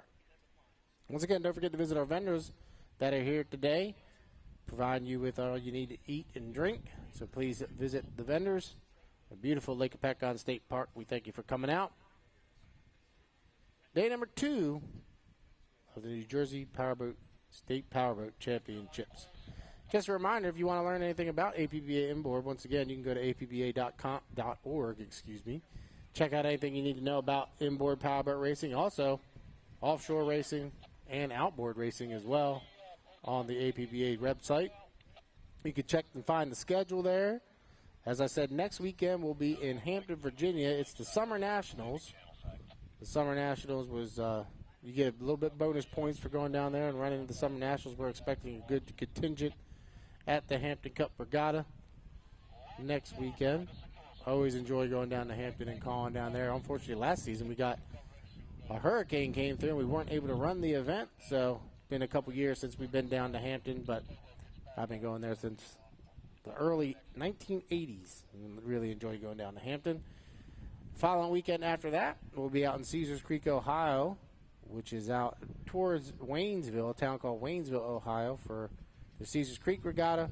And then we'll end the season the second weekend of October down in Lakeland, Florida. A lot of these boats will head down to Lakeland for the Orange Cup Regatta midway point of October, and that'll end our 2024 season. But if you want to learn anything about APBA inboards, as I said, go ahead and check them out, apba.org. Really cool site. You can find out our schedule, where we're going to be, what we're going to be racing, where we're going to be racing, all of it down the East Coast and the West Coast. As soon as we get these boats cleared,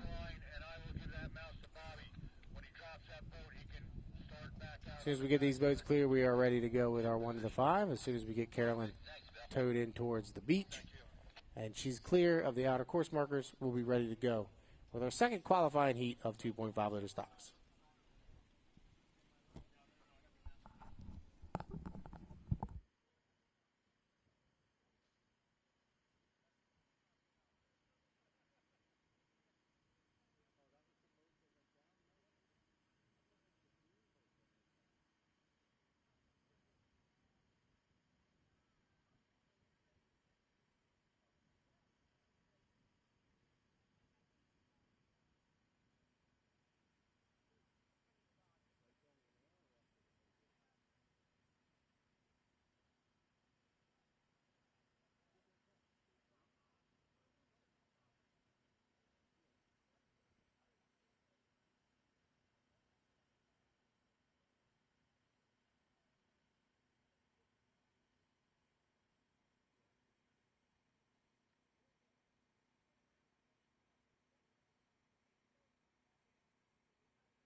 All right, we're inside 1 to the 5 for our second qualifier, 2.5 liter stocks.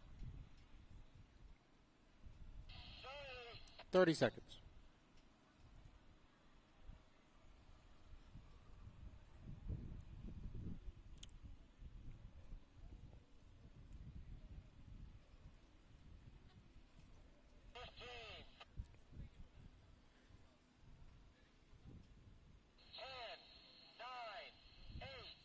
Seven, 6, 5, 4, 3, 2, 1, mark.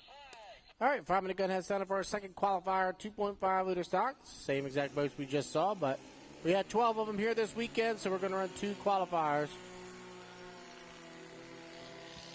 As they make their way out of the pit area, we'll introduce them to you once they come around for the first time. Our 2024 New Jersey Governor's Cup champion is out in this heat. He won that yesterday. That was Chris Finaris. He's in the all-orange boat, the 92 Tenacity. we'll see him when he comes around for the first time. If you're just coming out here, top of the hour, 1 o'clock, welcome. Day number 2 of the New Jersey State Powerboat Championships. This is the 5-minute warm-up period. Boats come out on the race course during the 5-minute warm-up. And they will do a couple warm-up laps, a couple timing runs. The ultimate goal is to be at the start-finish line, which is those 2 white buoys right now where Chris Veneris is going across. To the left, coming down the front stretch at 0. That's the ultimate goal. 3 minutes, 58 seconds from that point, 3:58 away. The first boat coming down here into turn number 1, that is the all-orange 92, the Tenacity, driven this weekend by Chris Veneris. The owner is Al Thompson out of Seaford, Delaware. Chris is also out of Delaware. Here comes a 341 driven by Woody Plescott. Woody's out of Cambridge, Maryland. Woody's first full season campaigning a 2.5-liter stock. He's followed up by Grant Hearn in the 14. The yellow, blue, and white boat out of Syracuse, Indiana. The other boats on the race course, the one coming down on the outside, that's Bennett Armstrong out of Brockville, Ontario.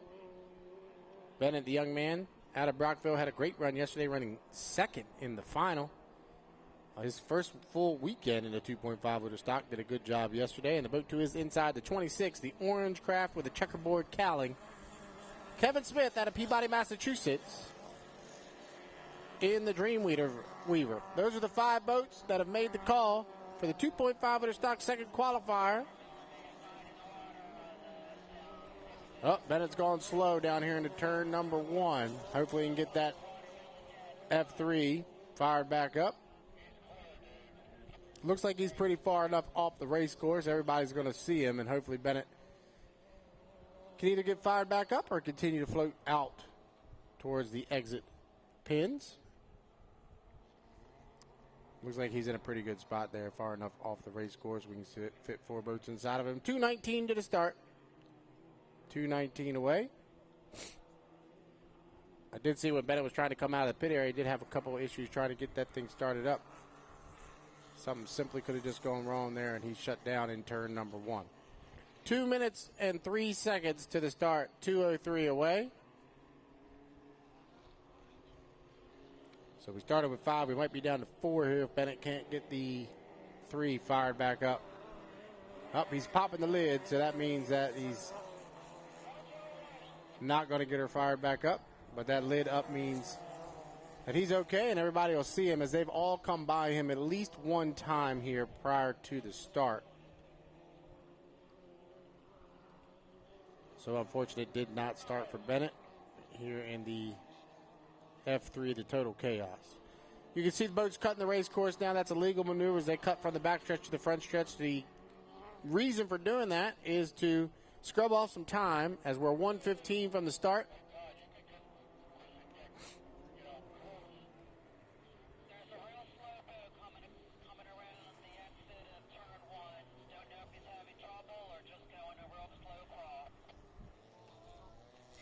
Grant Hearn's on the inside there, kind of putting his way around turn number 1, trying to hold on to that inside lane. He'll have Woody Plescott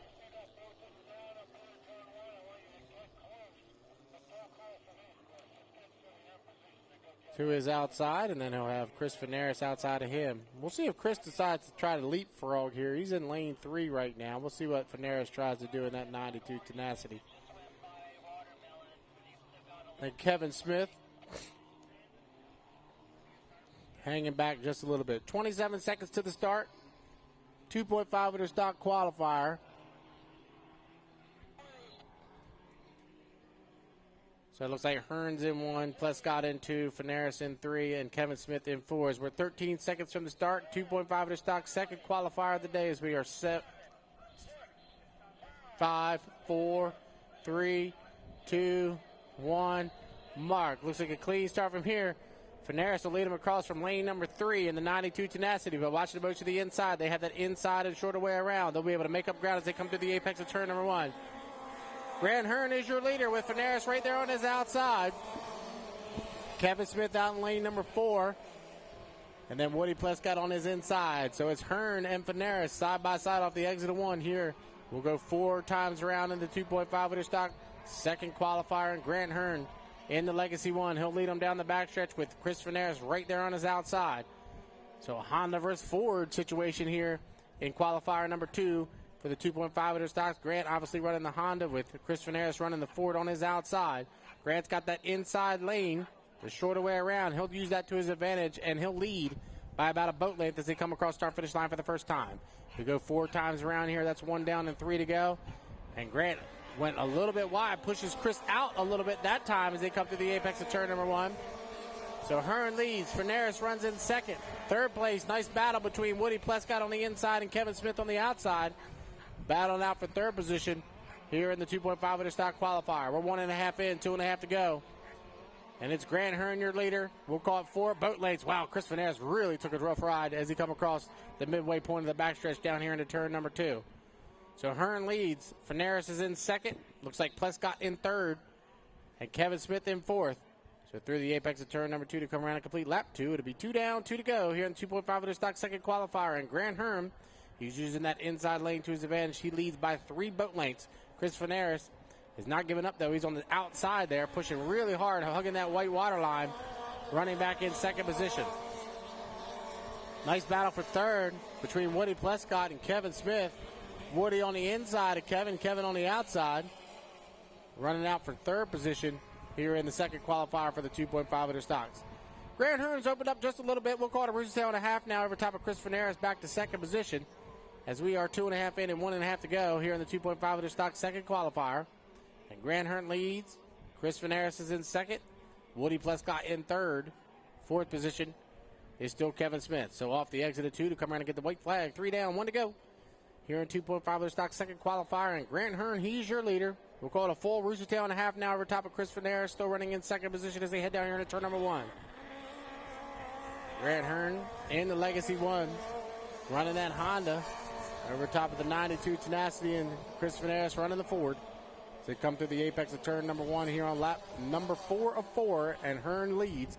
Still a nice battle between Plescott and Smith for that third place spot as Woody Plescott holds that inside lane, trying to pick up a third place finish here in the 2.5 liter stock second qualifier.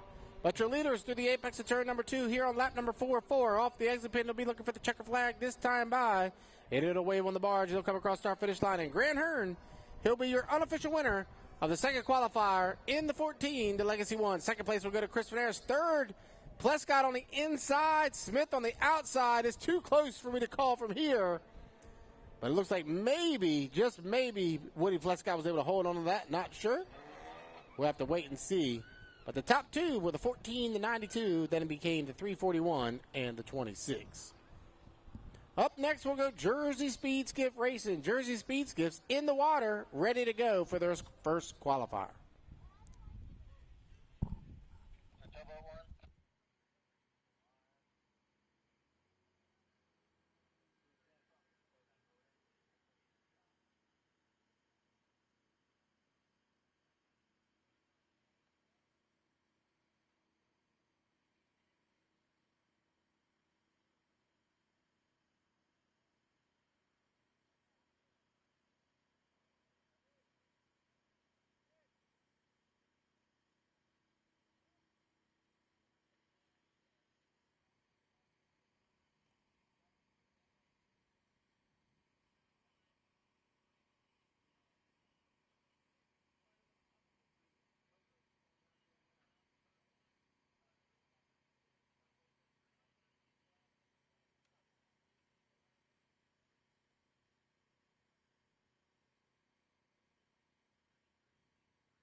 2, 1, mark.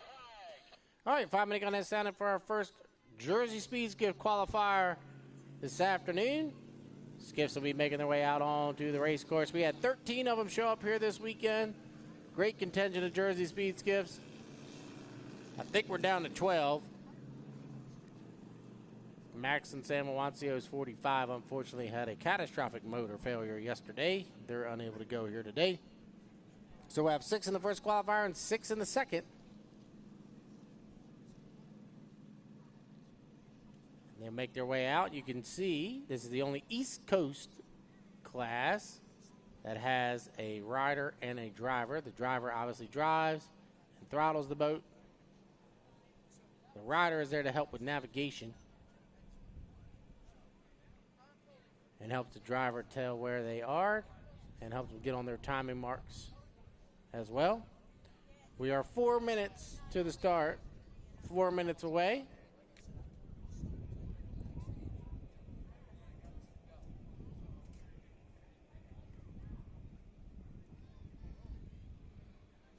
And when the boats come around for the first time, we'll introduce them to you. Once again, thank you all for coming out. Day number 2 of the New Jersey State Powerboat Championships here on Lake Hopatcong. Beautiful Sunday afternoon for racing. Had a successful Saturday yesterday.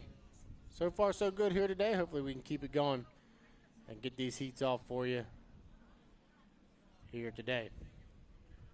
First boat coming down here into turn number 1. The purple boat with the white cage. That's the 135, Dave Savage. He's got Randy Weber in there with him this weekend in the Not Right. The 22 Silver Fox, your winner from yesterday, Jay Hardy and Erica Sadowski. In the JS22, they're out of Greenwood Lake, New Jersey. The 991, Billy Sewell and Dusty Bradley.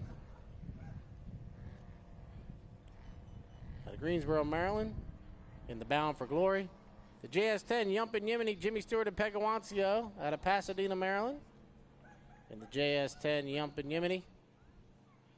And the final boat is Sam Greenlaw.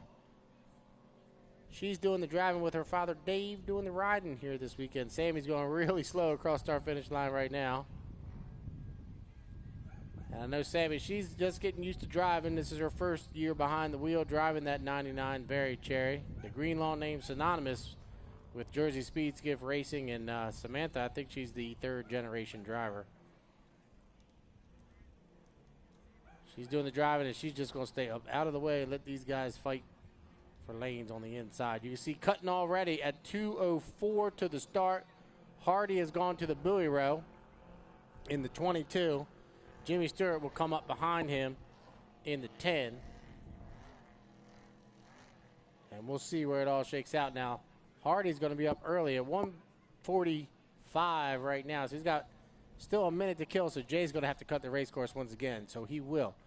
So you can see Jay Hardy got to cut the race course because they're on those timing marks. He was up a little bit early, so he cuts it. Now it's Stewart, you can see, just went to the inside. I'm sorry, Jay threw the anchor out. That's Dave Savage.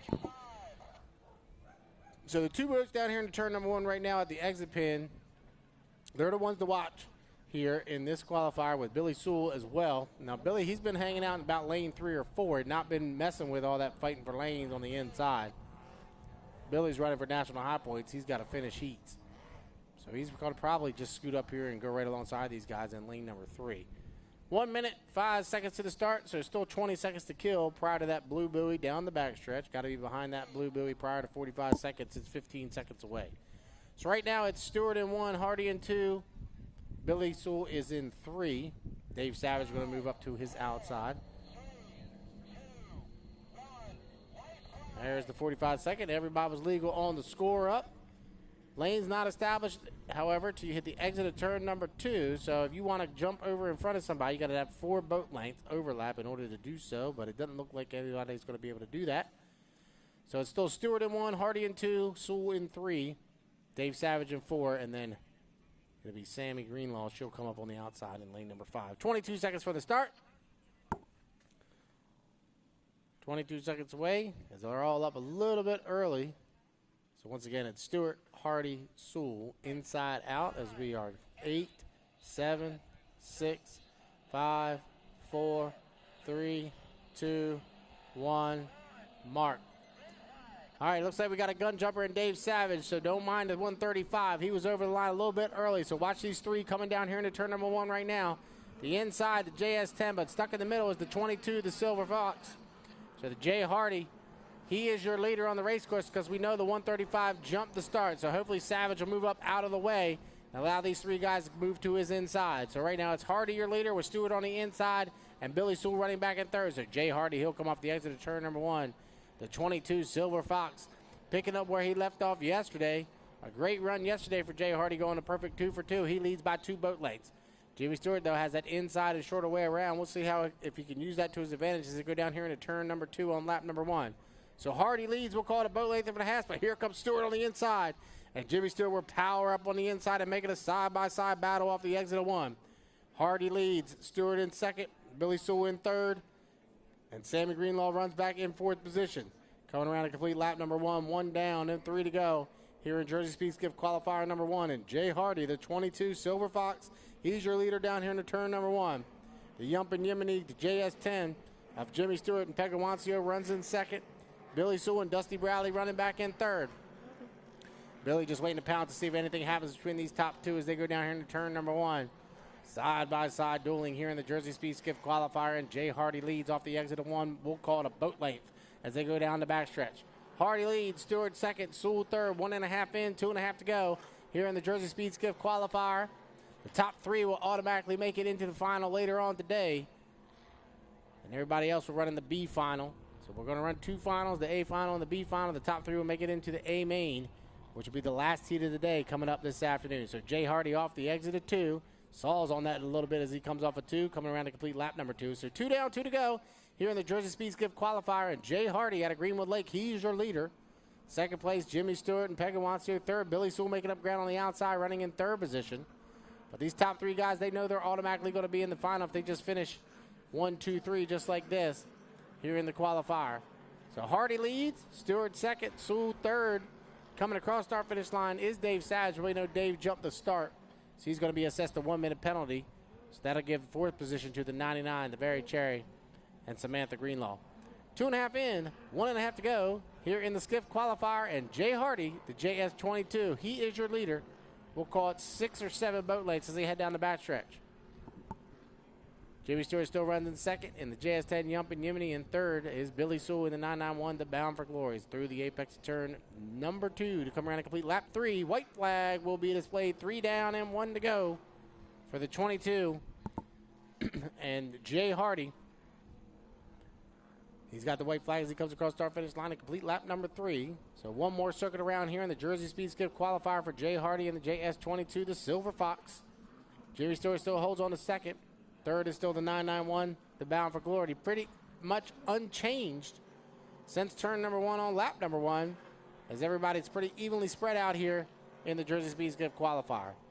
Hardy leads, Stewart second, Sewell third as they go down the backstretch here on lap number 4 of 4. So half a lap away for Jay Hardy and the JS22, the Silver Fox.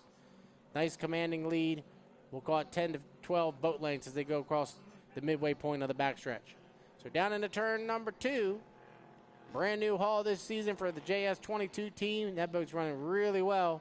He'll come off the exit of turn number 2 to come around and get the checkered flag this time by your unofficial winner of the first qualifier, the JS22, the Silver Fox, Jay Hardy, and Erica Sadowski. Second position will go to the 10, the Yumpin' Yemeni and Jimmy Stewart and Pegawancio. Third will go to Billy Sewell and Dusty Bradley in the JS991, the Bound for Glory. Fourth position on the water will go to the 135, but we know he's going to be regulated back to 5th after jumping the start. So that'll put Samantha Greenlaw in the 99, Very Cherry. She'll round out the field with a 4th place finish. Up next, our second qualifier of Jersey Speed Skiffs. Skiff qualifier number 2 coming up next.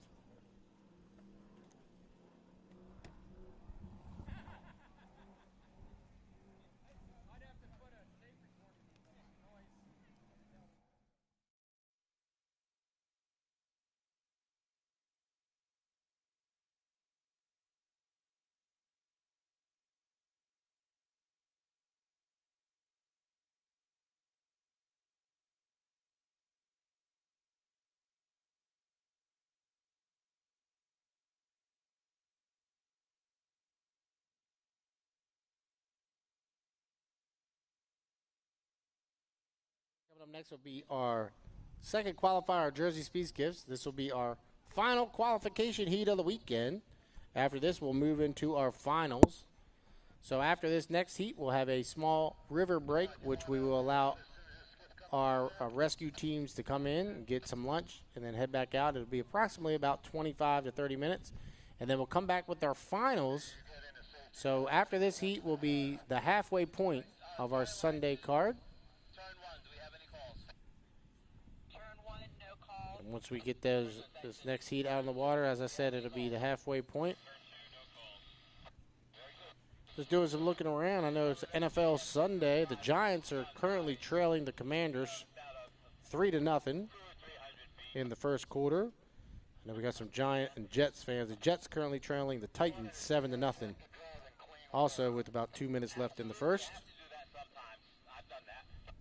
Another sport, another action around. The Saints are currently leading the Cowboys 14-3. I know that'll make some people around here happy.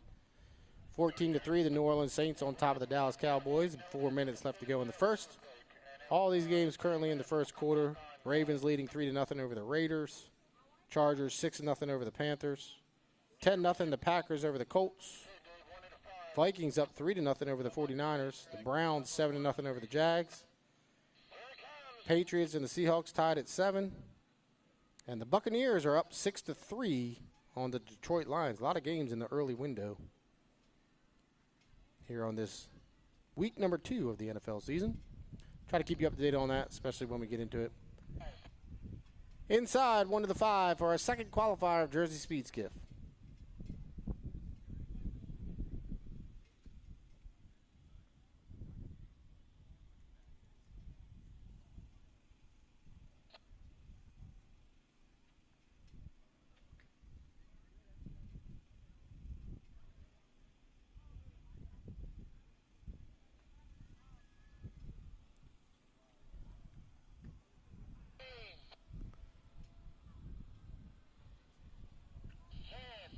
Nine, 8, 7, 6, 5, 4, 3, 2, 1, mark.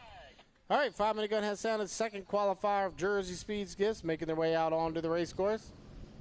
Remember, the top 3 will make it into the final. The A final later on today.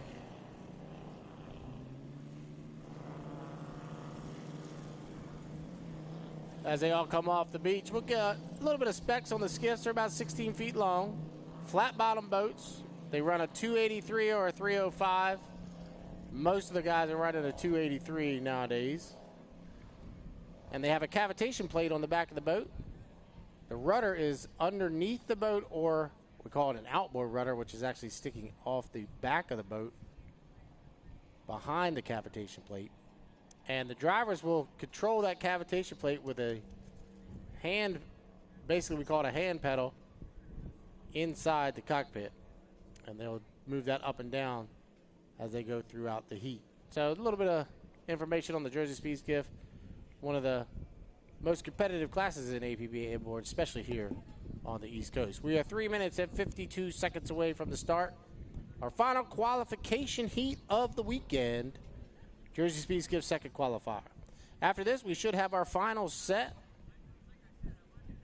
And we'll get word from the officials what those finals are for our 2.5 liter stocks and our Jersey Speed Skiffs, as they had qualification heats today. And then we'll come back and run for the New Jersey State Powerboat Championships, the second half of our racing card.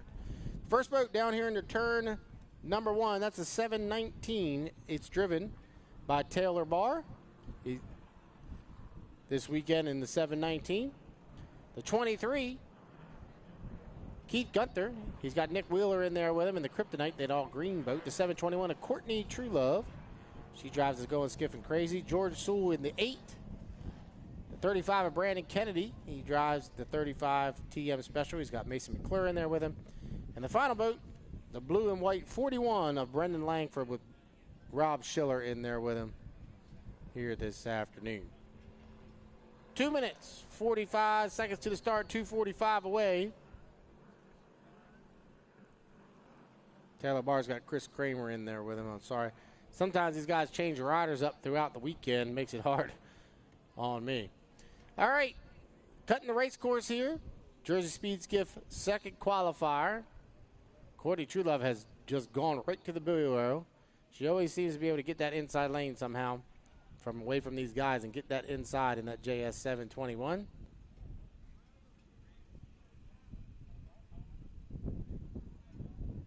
Brandon Kennedy's already off the exit of 1. You can see him. He is just trolling down there in turn number 1 at 2:02.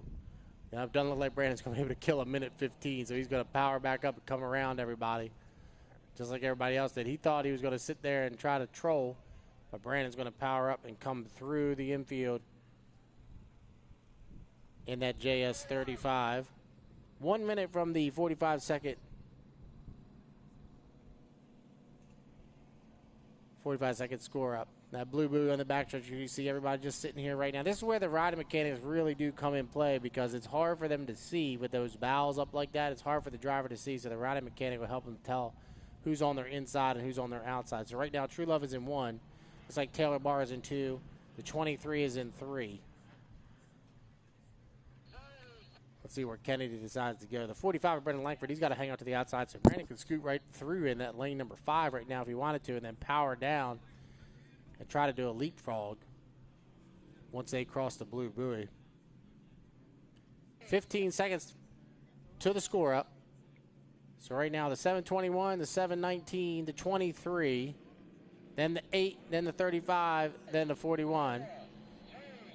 2, 1, mark. There's 45. Legal score up. Now you got to have that 4 boat length overlap in order to cross in front of somebody. Going to be difficult to do. You can see Kennedy, he shot through lane number 5.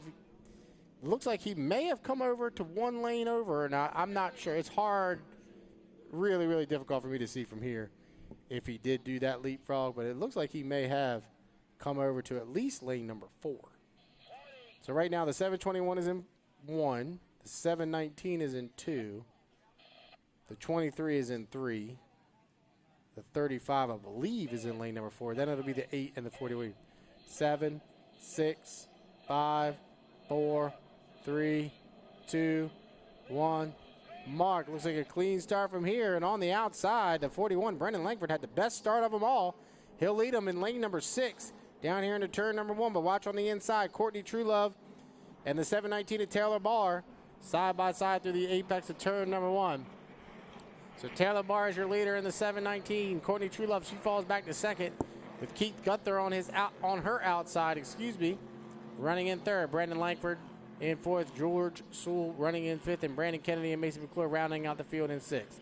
So down the backstretch here on lap number 1 of 4, we go 4 times around in the Jersey Speed Skiff second qualifier, and Taylor Barr looking really good down here into turn number 2. The 719 been impressive here in 2024. I've been really impressed with that 719 team. Started out the season in Cambridge Round at the HRL race and was really impressive there, and he's running really good here in that second qualifier. Courtney Truelove doing a dynamite job running in second, hugging that buoy row in that old 721, one of the older boats in the fleet, running really well, running back in second position. So 1 down, 3 to go here in the Jersey Speed Skiff second qualifier, and Taylor Barr is your leader. Courtney Truelove runs in second. On her outside is Keith Gunther in the 23, the Kryptonite. So all 3 boats separated by about 6 boat lengths as they head down here into turn number 1 on lap number 2 of 4. So Barr leads, Truelove second. Third is the 23 of Keith Gunther. Brendan Langford runs in 4th position. Brandon Kennedy has moved up to 5th, and George Sewell is back to 6th. 1.5 in, 2.5 to go here in the Jersey Speed Skiff second qualifier. And Taylor Barr is your leader, but Courtney Truelove is right there. She's only about 3 to 4 boat lengths behind, running in second position. And Keith Gunther having a nice run on the outside for third. Brandon Kennedy has been able to move up into 4th position, but look at the top 3. Within about 6 or 7 boat lengths of each other are the top 3 as Taylor Barr comes off the exit of turn number 2 to come around and complete lap 2.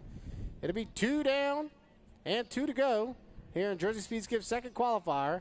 And Taylor Barr leads. Courtney Truelove on the inside for second, with Keith Gunther in third in the Kryptonite. Nice run for that 23 team as they're running currently in 3rd position here in that second qualifier. Remember, the top 3 will make the final automatically. Everybody else will run the B final. So the 719 at Taylor Barr through the apex of turn number 1 here on lap number 3 of 4. He leads, we'll call it 6 boat lengths over top of the JS 721, but Courtney's able to hug that buoy rail, and she makes up a lot of ground as they head off the exit of turn number 1 here on lap number 3. So 2.5 in and 1.5 to go here in the Skiff second qualifier, and Taylor Barr and Tanner Hood lead them down the backstretch. Battle is for second between Keith Gunther on the outside and Courtney Truelove on the inside. As they head down into turn number 2, it looks like Keith is able to move up on her outside and take over second position. He does just that as they go through the apex of turn number 2 here on lap number 3. So off the exit of 2, it'll be 3 down, 1 to go this time by. White flag being displayed on the race course for the 719 and Tanner Hood. So 3 down, 1 to go, and Hood is your leader with Keith Gunther on the outside, running in second. Oh, Courtney Truelove, she's really slow. She's going to pull into the infield. So something went amiss with the 721, unfortunately. And she's pulled right into the infield and shut the boat down, unfortunately, for the 721. So that moves Brandon Kennedy up to third in the 35 TM Special. Brandon Langford back in fourth position now in the 41. So down the backstretch here on lap number 4 of 4, half a lap away for Taylor Barr to pick up another victory here this weekend and move himself directly into the final in that JS 719. He leads by, we'll call it 7 or 8 boat lengths over top of the 23 of Keith Gunther. Brandon Kennedy moves up into third position and Brandon Langford back to fourth. Unfortunately, we've lost Courtney Truelove on the race course somewhere right there off the entrance of turn number 1. But off the exit of 2, checker flag waves this time by. And 4 up and 4 down for Taylor Barr. He'll be your unofficial winner of the second qualifier of the Jersey Speed Skiff. Second place will go to Keith Gunther in the 23, the Kryptonite. Brandon Kennedy will bring the 35 TS Special around and get a third place finish and transfer into that A final later on this afternoon. And fourth will go to Brendan Langford in the 71, the 41, the Crabster. So we lost George Sewell. He's down on the backstretch. And Courtney Truelove, she's down on the front stretch. So we'll get those guys and gals tied up and put them on a tow rope, pull them back into the infield. And this will be our river break where we will give our rescue personnel a quick break, bring them in, get them some lunch before they head back out for the second half of the day. So that'll do it for our qualification heats here today. And then we will try to get back to racing within the half hour. So stick around, get yourself something to eat and drink for lunch, and enjoy a beautiful Sunday afternoon here on the banks of Lake Hopatcong.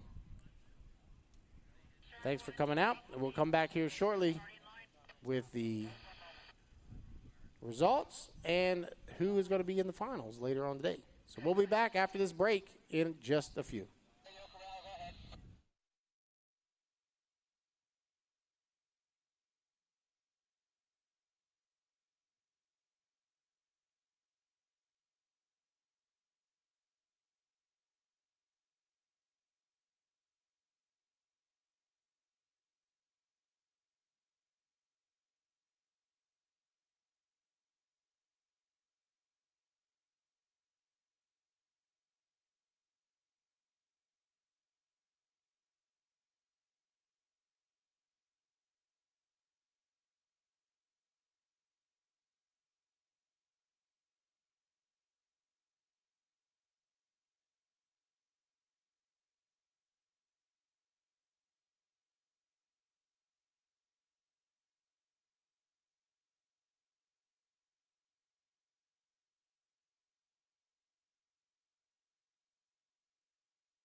rescue team getting in place. We should be ready to go here in just a moment. Thanks for sticking it out with us. Day number 2 of the New Jersey State Powerboat Championships here at Lake Hopatcong. 8 heats of racing left for you this afternoon. All finals. We'll have our 1.5 liter final coming up first. That'll be followed by a 2.5 liter mod final. H350 final will follow that. Then we'll get our SE final, our flat bottom final.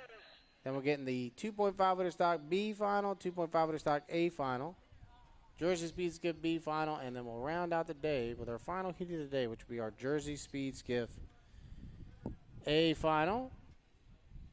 Our finals are set, and we'll get those out there to you as we get a little bit closer to that time period. We're inside 1 to the 5 for our first final of the day, which is our TY combination, 1.5 liter stock, 1 liter mod. We're inside 30 seconds.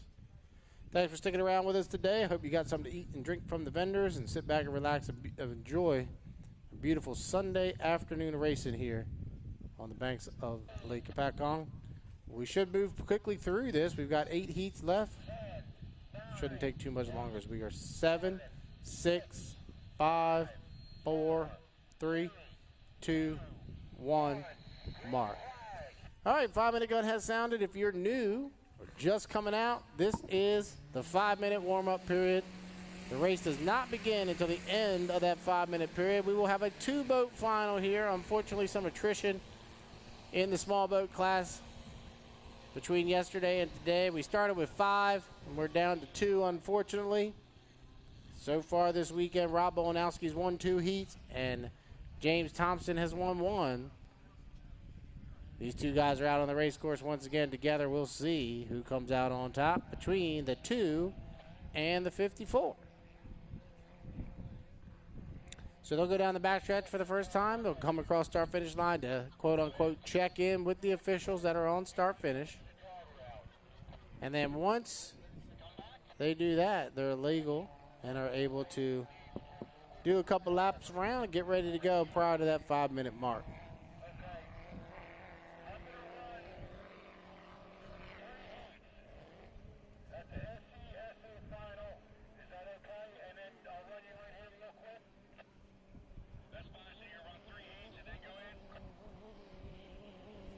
All right, so the boat on the inside, the checkerboard colored 54, the old Pink Panther, Jet Racing, and James Thompson drives the 54. The boat to his outside, that's the 2, the missed opportunity driven this weekend by Rob Bolanowski. We are 3 minutes and 25 seconds from the start. It looks like James wanted to get that inside lane from Rob, as Rob's had the luxury of being inside most of the weekend. James going to try to get that inside lane away. 3:10 to the start, 3:10. First final of the afternoon here at the New Jersey State Powerboat Championship Sunday. We have 2 boats out there ready to go. 3 minutes to the start. Rob Bolanowski's the boat on the outside. And the T2, the missed opportunity. And the boat to his inside, that's James Thompson in the 54. The Pink Panther. 2 minutes, 40 seconds from the start, 2:40 away. Remember, the race does not begin until the end of the 5-minute warm-up period. We're 2 minutes and 30 seconds away from that, 2:30 from the start of our heat here today.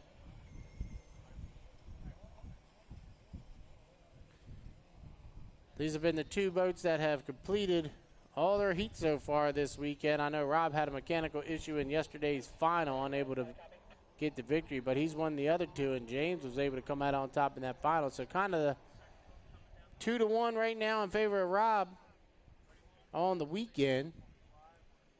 So the 2 is now going to go to the buoy row as Rob cut the race course, and then he throws the T2 inside to the buoy row. It'd be a lot easier to talk about that and how that works with more boats out in the water, but obviously the ultimate goal is to be on the inside, and the shorter way around, it's much quicker, the shorter way around the race course. So right now, Rob Bolanowski in the T2 has that. James Thompson will move up on his outside in lane number 2. 1 minute, 30 seconds for the start, 1:30. So once again, as we've been explaining the starting procedure to you, the race does not begin until the end of that 5-minute period. Boats are on the back stretch right now. And then their goal is to come around here to those 2 white buoys that are across that barge. That is the start-finish line on the front stretch, which is to the left of us here on the beach. So the goal is to be at those 2 white buoys when the clock hits 0, and we are exactly 1 minute away from that. So 1 minute to the start. Guys up there just a little bit early. Got to slow down prior to that 45 seconds. They got about 5 seconds to kill before getting to that mark. All right, white flag being displayed, signifying we are inside 45 seconds to the start. Our first final of the afternoon. Unfortunately, we're down to 2 boats. A little bit of attrition here in the T class this weekend. 2 boats for the T-boat final. Rob Bolanowski looks like he's got lane 1. James Thompson looks like he's got lane 2. As they head down into turn number 2, 18 seconds from the start. So Bolanowski's in 1. Thompson's in 2 as we are 7, 6, 5, 4, 3, 2, 1. Mark, it's a clean start. Rob Bolanowski will lead him across in the T2. The missed opportunity as he heads down into turn number 1. We go 4 times around in the 1 leader final. And Rob Bolanowski, your leader over top of James Thompson running back in 2nd position. So you head down through the apex of turn number 1 here on lap number 1 of 4. Bolanowski leads. James Thompson runs in 2nd. They'll come off the exit pin of turn number 1 and head down the backstretch here on lap number 1. And Bolanowski's already opened up. Almost 2 full rooster tails on top of James Thompson running back in 2nd. So our 1 leader final halfway through lap number 1. And it's still Rob Bolanowski as he heads down into turn number 2. He threw that T2 missed opportunity really hard down there in the turn number 2. He had to get out of it a little bit, and that allowed James Thompson to move back up just a little bit on his outside as they come around to complete lap number 1. So 1 down, 3 to go here in the 1 leader mod final, and it's Robert Bolanowski's your leader. 2 full rooster tails on top of James Thompson runs back in 2nd in the 54 of the Pink Panther. So Bolanowski leads, Thompson runs in 2nd. Now James has moved over to the buoy row, trying to make up a little bit of ground and see if Rob slips up and slides out a little bit. James will be able to move up on his inside. But when James grunts get in that, what we call the slop, back in the back of the pack there, it's tough for him to get some bite on the propeller, and you can see how he had to slow down just a little bit. Usually running in the clear water is the best water, and he was in what we call that slop there, and that really slowed him down. So 1.5 in and 2.5 to go here in the T-boat final. And it's still Robert Bolanowski there at the top end of the race course. A nice cover. Oh, James has just lost power. I was just talking about James and how he has been. Oh, we got a red flag on. A rare red flag on the race course. I'm not sure. Maybe got some smoke coming out of the back of that 54. And so we shot the red flare as Rob was coming around to complete lap number 2. But our rescue team will get out there to James. Looks like the boat's sitting right side up. It just shut off. But the flare did come out.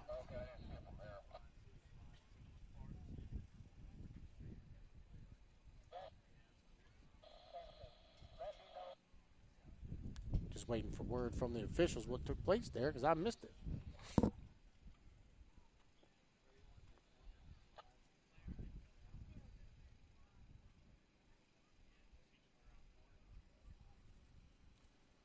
So all our rescue crew will make their way down there to check on James Thompson to make sure everything's okay. But the red flare went off, so everybody stops, comes to a complete stop when that red flare and red flag is displayed on the race course. So I'm going to listen into the radio, see what took place there during that time.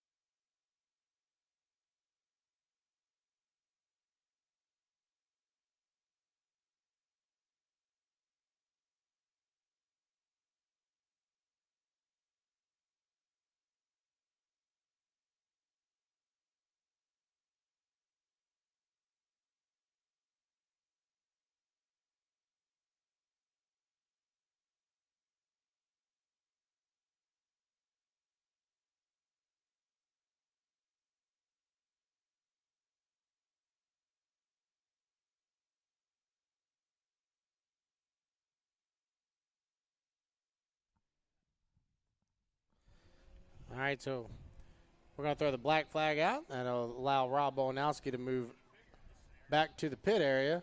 But that should be, he was just about halfway through there, so with only one boat remaining will probably be the end of the 1 liter final there. It looks like our rescue boat's coming back in at speed, so that's probably got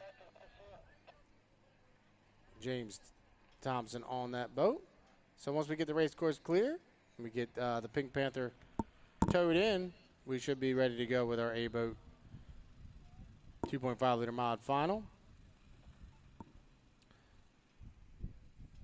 So when I looked up, it looked like James had just shut off, but when that red flare comes out, he could have done a hook or something that I missed, and I apologize. So hopefully James okay. We'll get him back into the pit area.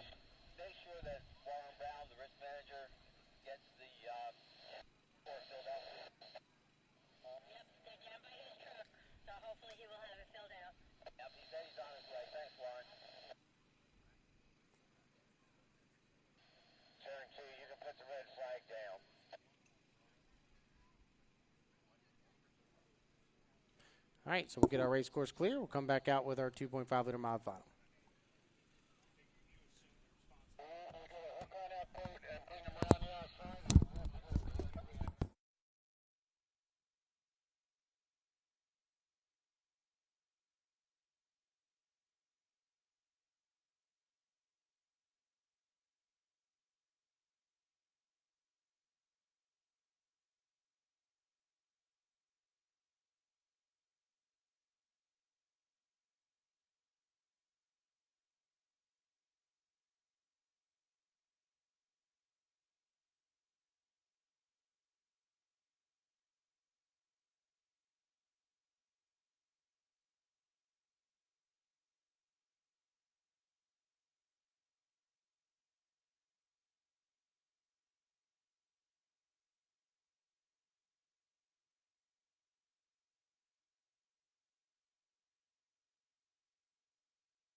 All right, so obviously we're getting the race course cleaned up. We're getting James Thompson checked out by the EMTs to make sure he's okay.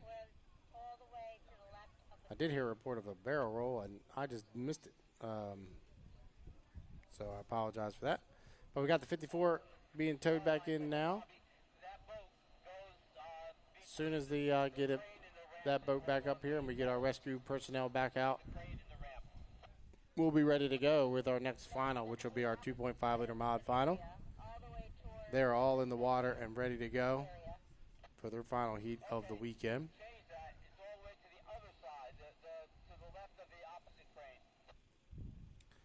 So as soon as we get them in, we got them in. We've got our flat bottoms in, ready to go. And we got our H350s in, ready to go. So all the boats for our next 3 heats are in the water and ready. We just got to get everybody back out on the race course and then get word that the race course is raceable, and we should be ready to go with our 2.5-liter mod final. Once again, thank you for coming out. Day number 2, the New Jersey State Powerboat Championships here on Lake Hopatcong. Beautiful day for racing here on this Sunday edition. We had a great day yesterday, and we're looking to do it again today. Get the boats lowered into the water, ready to go. Get our rescue crew. Our second rescue is all the way up to the midpoint of the race course, and we'll get them down there into the DMZ zone in turn number 2. And as soon as we get the 54 back over here to the second crane, we'll be ready to go with our next heat. Thank you for sticking around with us. We appreciate it. And we should be ready to go here in just a minute.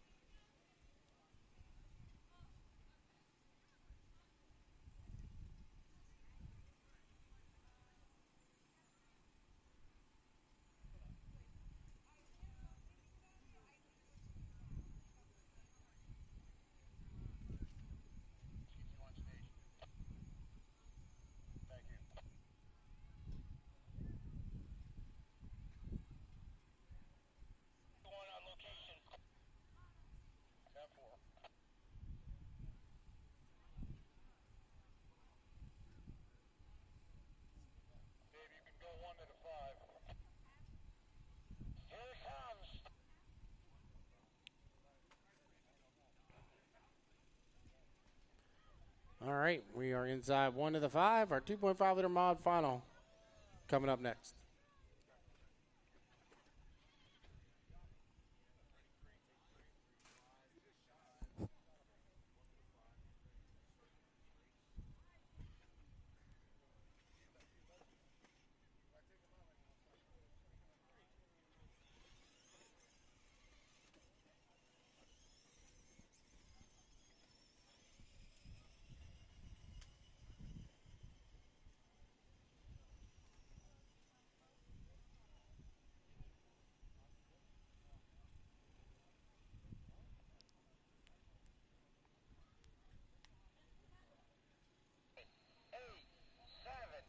Six, 5, 4, 3, 2, 1, mark. All right, 5-minute gun has sounded. 2.5-liter mod final. They'll be making their way out onto the race course. Once they come out and come around one time, we will introduce them to you. We should have 4 of them make the call, or maybe 3. I see the 74s on the trailer, so we might have only 3 out onto the race course, but as they come out, come around for the first time, we'll introduce them to you. 2.5-liter mod. These are actually 2.5-liter stocks running as 2.5-liter mods this weekend. We wanted to fill the racing card up just a little bit more, put a couple more heats out there for you. So these guys decided they were going to run 2 classes this weekend. We'll also see all these boats running in 2.5-liter stock as well. But this is a great opportunity for these guys to get some data and get ready for the 2025 season. As all these out there right now are HRL boats, except for Carolyn Oliver. Good to see her back out in the 27. I know she had some mechanical issues yesterday, unable to complete the qualifier earlier today. But she's out here in this 2.5-liter mod final trying to get some laps under her belt. 3 minutes, 50 seconds to the start. First boat coming through turn 1 right now. That's the 14, Grant Hearn, out of Syracuse, Indiana. that Legacy 1. He's had a pretty good weekend so far as that 14. Next boat coming down the front stretch, that's the D-Rock Racing. The 104 out of Valleyfield, Quebec, Canada.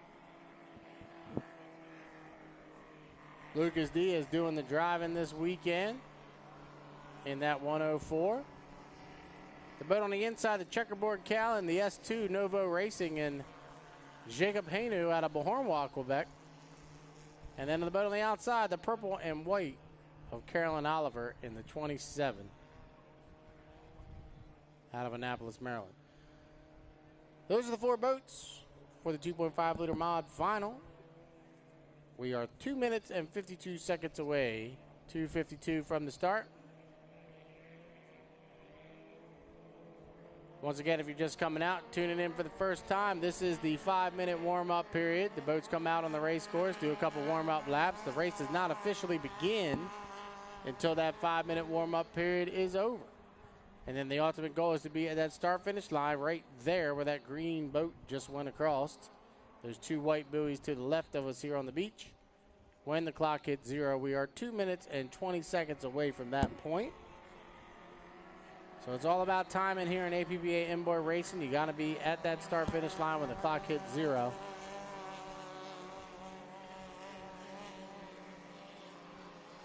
If not, if you come slightly to the right of that, you jump the start, you'll be assessed a 1-minute penalty for jumping the gun. And you don't want to do that because that will basically throw your entire race out. We are 150 from the start, 150 away, 2.5 liter mod final. Our second final of the afternoon. After this, we'll step up another class. We'll go the biggest boats we got here this weekend, the H350 final coming up next. Grant Hearn going really slow down here in the turn number 1. He's trying to scrub off some time, 1:30 from the start. He's got to kill 45 seconds to that blue buoy on the back stretch. That's the 45-second score up. He has got to scrub off a little bit of time. Here comes Jacob Hainu to his outside. These guys had the best race of the day so far in the early qualifier when they were deck-to-deck for 4 laps. See if they can do that again here in the 2.5 liter mod final. 1 minute to the start, 1 minute away. 2.5 liter mod final.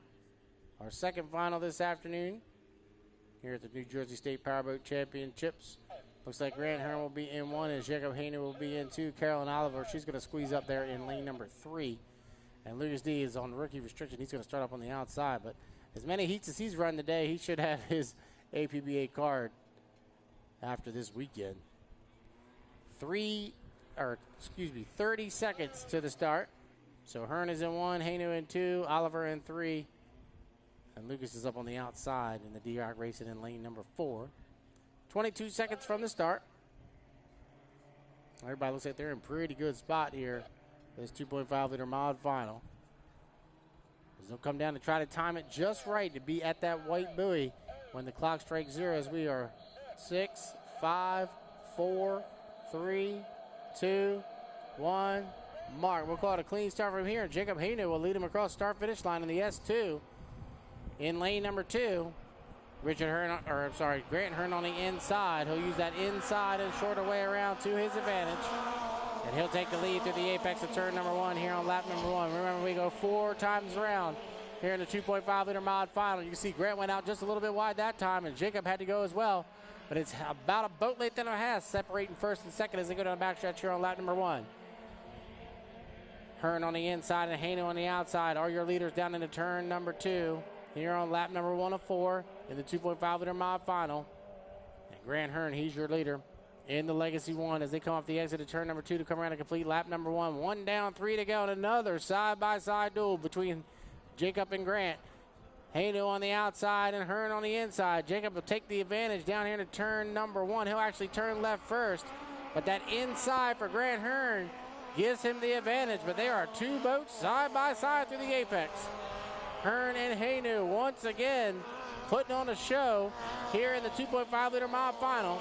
The D-Rock racing back to 3rd, and Carolyn Oliver doing a good job running back in 4th position as they head down the backstretch for 1.5 in and 2.5 to go, and Jacob Hainu powers back. Jacob's definitely got the shoot speed on Grant as they head down there into turn at number 2. But Grant's able to use that inside and shorter way around through the turns to make up a little bit of ground. Haynu leads. Hearns in second as they come off the exit of turn number 2 to complete lap number 2. It'll be 2 down, 2 to go here in the 2.5 liter mod final. And Jacob Haynu, he's opened up by 3 boat lengths now as he heads down here into turn number 1 on lap number 3. Haynu leads. Hearns in second. Lucas D is in third. And Carolyn Oliver in fourth. So through the apex of turn number 1, and Jacob Haynu in the Nova Racing out of Bahorn, Quebec. He leads. We'll call it 2 boat lengths as he heads down the backstretch. Now here's where Jacob's able to pull away just a little bit. 2.5 in, 1.5 to go, and Jacob opens it up by 3 to 4 boat lengths as he heads down into turn number 2. Haynu, your leader, as he really drives it hard down there into turn 2, running about lane 2 or 3 sequence, leaving plenty of room on his inside for Grant as they'll come off the exit of 2 to come around and get the white flag. 3 down, 1 to go here in 2.5 liter mod final, and Jacob Haynu is your leader. We'll call it 4 boat lengths as they come across start-finish line this time by. Haynu is going to do a nice job of driving, leaves plenty of room to his inside for Grant Hearn, as Hearn hugs the buoy row back in second position. So Haynu leads, Hearn second, D-Rock Racing in third, and Carolyn Oliver in fourth. They'll go down the backstretch here on lap number 4 of 4, and Jacob Haynu, after lap number 2, he opened it up by 3 boat lengths. He's only extended it to 4 or 5, but half a lap away for another final victory here for Jacob as they head down into turn number 2 on lap number 4. Off the exit of 2, it'll be the checkered flag this time by. And your unofficial winner of the 2.5 liter mod final will go to the young man from Bahorn, Quebec, and Jacob Haynu in the Nova Racing. Second, we'll go to Grant Hearn out of Indiana. He'll run in second position. Third, we'll go to the D-Rock Racing, and fourth, we'll go to Carolyn Oliver. So once again, the 2 and the 14 put on a really good show for you there in the 2.5 liter mod final. This time, Jacob Haynu comes out on top in the S2, the Nova Racing. Up next, we'll step it up a class. We'll go a little bit bigger. H350 final. Our biggest hydroplanes here this weekend coming up next.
For our 350 H350 final.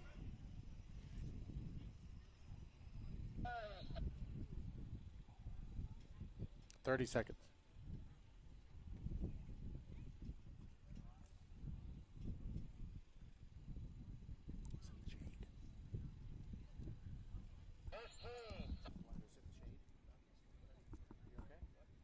See your iPad. 10, 9, 8, 7, 6, 5, 4, 3, 2, 1, mark. All right, 5-minute gun has sounded for our H350 final.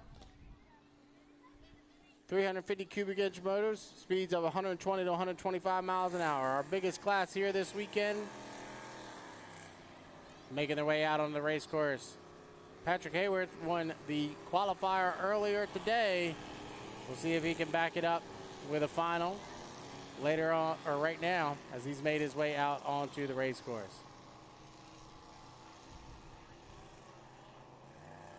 H350s run this is the old 5-liter class if you've been around the sport for a while. They used to run a 283, then they ran a 305, and those became hard to find parts for. So now they've gone to a 350. About 10 years ago, they decided to try the 350 in one of these boats, and it's worked, and it's been very successful. And we will have anywhere on an HRL race, we'll have anywhere from 17 to 24 of these boats at one of those races. Great to see a good contingent of 4 of them that have all come down from Canada to race with us here this weekend. First boat through turn 1, that's Patrick Hayworth, the veteran driver out of Valleyfield, Quebec. Long-time racer, driving the 924, the all-red boat, the Game On. He's followed up by the 52 of Paul Barber.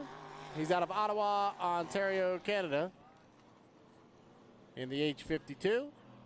The 306 Dog Nasty, Tommy Shannon, also out of Valleyfield, Quebec. And the final boat, Eric McKenna in the 999, the Black Beast, out of Valleyfield, Quebec. So 3 Quebecers and 1 Ontarian, and here this weekend, ready to do battle here in the H350 final. 3 minutes and 15 seconds from the start. As I said, 350 cubic inch motor, speeds around 120 to 125 miles an hour. They'll do 4 laps here in a pretty quick amount of time, so make sure you get your eyes on the race course here. This will be a good one. Patrick Hayworth, he won from lane number 4, I believe, in the qualifier earlier today. Did a great job in that Game On. We talked a little bit, if you were with us earlier, about that boat. It's a brand new Henderson hydroplane built in the off season. Campaigned here in 2024, originally driven by Bert Henderson. Bert had an accident in Sorel Tracy, Quebec, Canada, back in June, early June.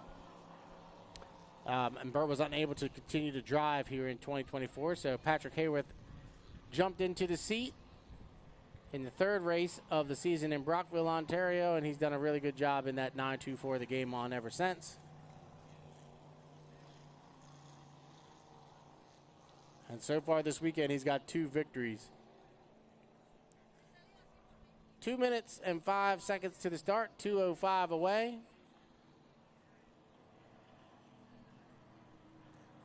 So here comes Patrick coming through turn 1 right now in that 924, the Game On. If you haven't been with us as well, this is turn 1 closest to us. Turn 2 is all the way down the opposite end of the lake. We only have 2 turns in inboard powerboat racing. The entrance pin is the big buoy right now where Paul Barber and Tommy Shannon are coming by. Then they'll come through the apex of 1, go down off the exit, and then down into turn number 2. Same thing, entrance and exit. Paul Barber's had a up and down 2024, so to speak. He's always there in competition if he can keep the boat together and keep the motor running. He suffered a pretty catastrophic failure in Decatur, Illinois back in June, but continued to campaign. Gone through a couple motors here in 2024, but he feels like he's pretty strong right now, ready to go for 2025. 1 minute to the start, 1 minute away, H350 final. This will be a good one. We just saw a very competitive 2.5 liter mod final. I predict this one will be right up there with it. All right, white flag being displayed, signifying we have a legal score up. So all boats were behind that 45-second mark. It looks like lane number 1 will be Patrick Hayworth. Lane number 2 will be Tommy Shannon, maybe, or no, Paul Barber will be in 2, Shannon in 3, and McKenna in 4. That's what it'll look like from here. Nope, Shannon's going to be in 2, excuse me. So it'll be Hayworth in 1, Tommy Shannon in 2, Paul Barber in 3, and Eric McKenna on the outside in lane number 4 as we are 17 seconds from the start. H350 final as they start to pick up the speed now and make their way down here to the start-finish line as we are 8, 7, 6, 5, 4, 3, 2, 1. Mark, this is a clean start from here. Tommy Shannon is chime walking the Dog Nasty across start-finish line. Watch for the boats on the inside as Patrick Hayworth will get there first and he will turn left. The 924, the Game On, he is your leader through the apex of turn number 1 here on lap number 1 of 4. Remember, we go 4 times around here in the H350 final. And Patrick Hayworth out of Valleyfield, Quebec, he is your leader as they go down the backstretch here on lap number 1. Hayworth leads with Tommy Shannon running in 2nd, Paul Barber in 3rd, and Eric McKenna in 4th. Through the apex of turn number 1 here on lap number 1. It'll be 1 down, 3 to go. And Patrick Hayworth, the 924, the Game On, is running very stoutly here in this H350 final. He comes across start-finish line and heads down here into turn number 1 with a comfortable rooster tail advantage. Tommy Shannon trying to make up ground, runs through the white water that time. You can see how Tommy got really wet as he tried to get as close as he can to that white water line. That's the fastest way to make up any ground, but Patrick is checked out. Paul Barber's moved to the buoy row, running back at third, and so is Eric McKenna. Down the backstretch, 1.5 in and 2.5 to go. And it's all Patrick Hayworth down into turn number 2. 2 Rooster Tail advantage over top of Tommy Shannon, running back in second. Tommy is not giving up, though. He's made up a lot of ground. He's really trying to find some clean water to run in back there in that 306. 2 down, 2 to go. You can see Tommy is trying to go to the buoy row as Patrick is control the race course.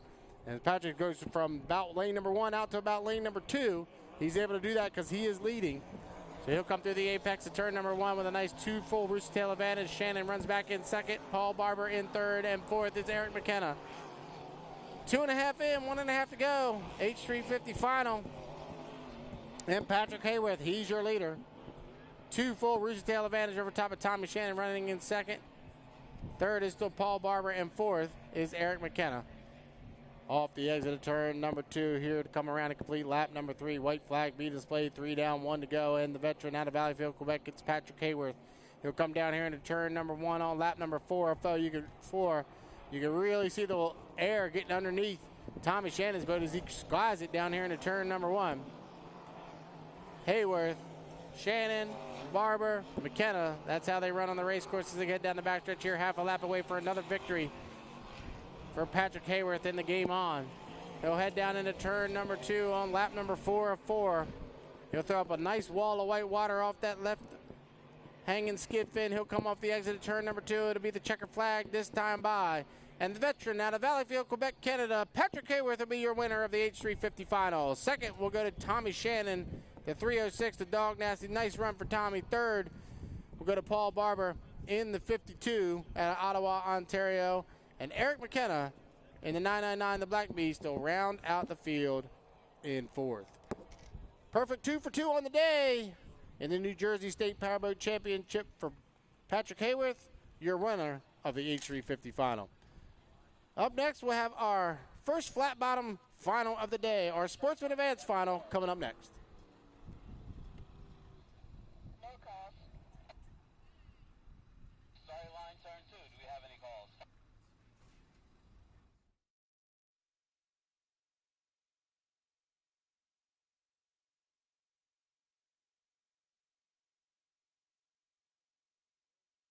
Clean heat, and we are already in 1 to the 5 for our flat bottom final. S27 in both heats, the S final B and S final A. No, he's in the S final B. She's in the S final B. Okay. So our flat bottoms out on the race course, getting ready to go for their final here this afternoon. After our flat bottoms, we'll have 2 finals of 2.5 liter stocks. We'll have a B final and an A final. And then we'll round out the day with a Jersey Speed Skiff B final and A final. We're 30 seconds from the start for our flat bottoms.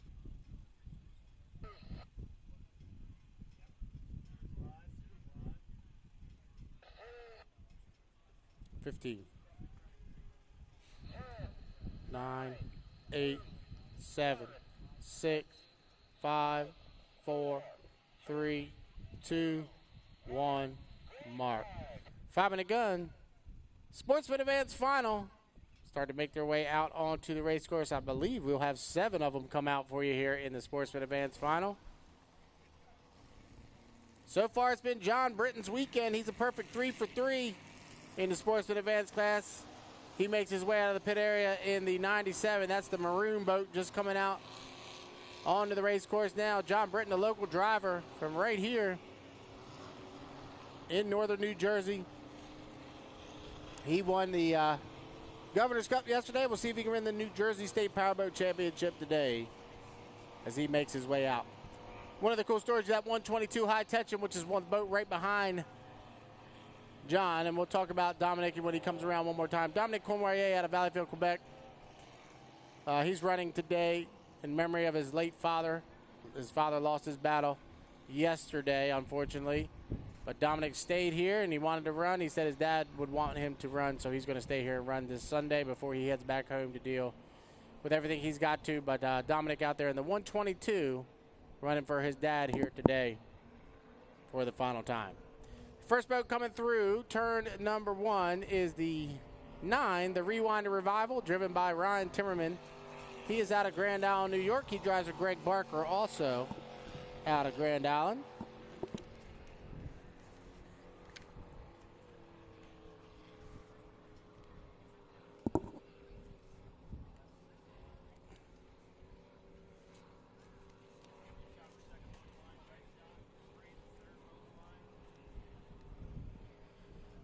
All right, the other boats making their way down here into turn number 1. As we already talked about, John Britton Jr., he's the 97, the maroon boat on the buoy row right now. The boat way on the outside, that's the 122 of Dominic Cormier. We just talked about him. Frank Campo in the 390, that's the Patriot. He's got that red, white, and blue paint stream. He's stuck in the middle right there. Hugh Monahan in the 163 coming by. He's the capsulated boat, the all yellow. Then you got Joel Perdue. He just came out of the pit area. Joel Flirty in the 103, the Illusion. The all-black boat, the 44, Jody Kloss. He's out of Mullica Hills, New Jersey, local driver, in the 44. And I believe that's all of them. Yep, that's the 7. Out on the race course here for the Sportsman Advance Final. 2:23 from the start, 2:23 away.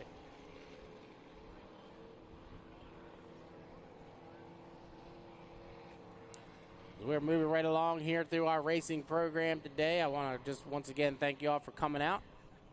Beautiful Sunday afternoon of racing here on the banks of Lake Hopatcong. Really enjoyed coming here in September. Great place to race, great place to be in the middle part of September. Looking forward already to 2025. So we appreciate y'all coming out here today. As the boats start to get lined up, cutting the race course, those are legal maneuvers as long as you cut from the back stretch to the front stretch, no problem during this 5-minute warm-up period. The ultimate goal is to try to get that inside lane. That's the fastest way around. We are 135 from the start. So they're going to try to slow down and scrub off a little bit of speed as they're up here a little early, especially because that blue buoy on the backstretch signifies that 45-second mark. You got to be behind that prior to 45-second.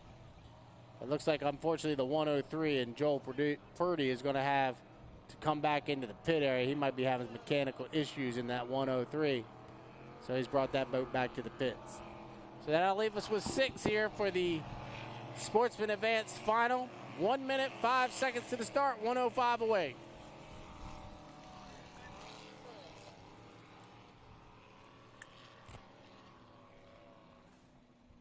$55 seconds to the start.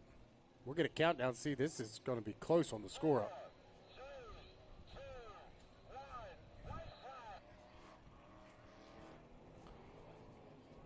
We'll have to wait and see if there's any calls on that score up. Hard for me to see from here, but it was really close. Those boats trying to get up to that score up right at 45. But we are 30 seconds from the start. Right now, it looks like the 44 of Jody Kloss has got the inside. John Britton Jr. is to his outside in the 97, the light speed. That's the one to look out for. John Britton Jr., he has been perfect on the weekend, a perfect 3 for 3. He's actually hanging back a little bit as everybody else is up early. 9, 8, 7, 6, 5, 4, 3, 2, 1. Mark. It looks like a clean start from here as everybody was up a little bit early, but Britton came flying in about lane number 4. So watch the 97, the light speed from lane 4. He has been undefeated so far this weekend. And John Britton gets a nice bite on the prop. He comes through turn number 1, and he'll lead him through the apex. On his inside is Frank Campo. Now, Frank, he's got that inside lane the shorter way around. We'll see if he can use that to his advantage and try to make up ground on John Britton as we're halfway through lap number 1 of 4. And John Britton Jr. in the 97, the light speed, he's your leader. But Frank Campo is going to try to pull up on his inside, making up a little bit of ground as they go through the apex of turn number 2 here on lap number 1. Hugh Monahan's moved up into 3rd position. Jody Kloss is back in 4th. Dominic Cormier in 5th. And Ryan Timmerman in 6th. Down the front stretch here to complete lap number 1. 1 down, 3 to go. And John Britton Jr. picking up where he left off earlier today. He was the winner of the qualifier. Looking to pick up another victory today here in the final in the 97, the light speed. He leads. We'll call it 7 boat lanes over top of Frank Campo in the 390, the Patriot. 3rd position, nice battle once again between the 44 and the 163. Jody Kloss on the inside and Hugh Monahan on the outside, battling out for that final spot on the podium. Dominic Cormier back in 3rd position, back in 5th position, and Ryan Timmerman in 6th. Down into turn number 2 here on lap number 2 is still John Britton Jr., your leader through the apex of turn 2 to come around and complete lap 2. 2 up and 2 down here in the Sportsman Advance Final.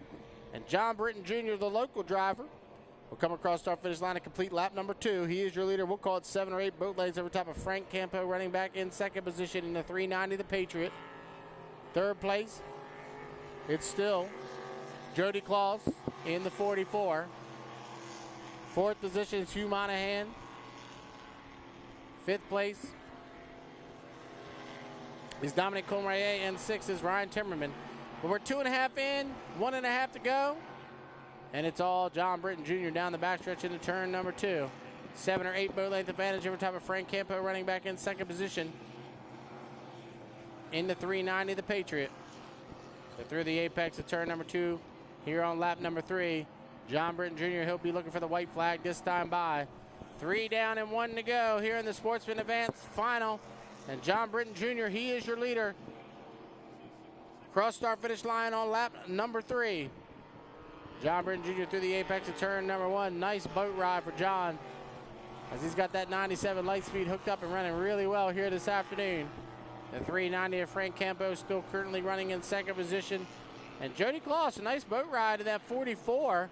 I'm going to have to talk to Jody about that. That's the first time I've seen that SA44 out on the water. Nice looking boat ride. So half a lap away for John Britton Jr. as he heads down into turn number 2 on lap number 4.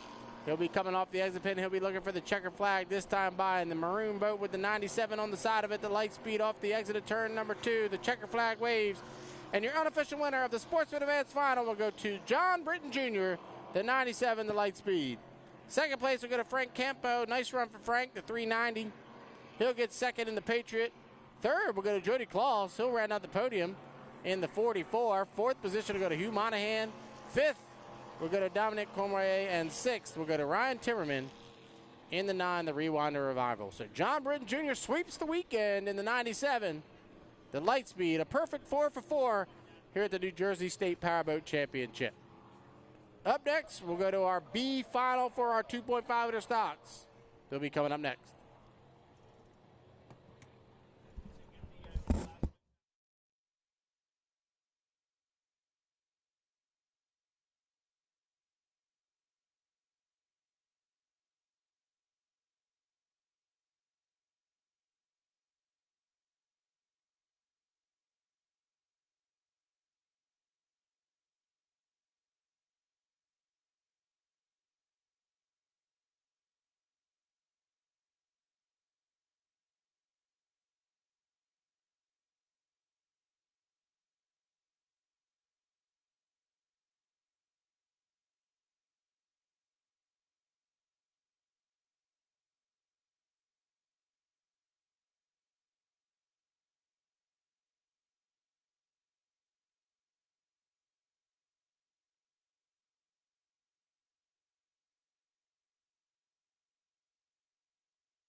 All right, as you see down there towards turn number 2, we lost a buoy in that heat.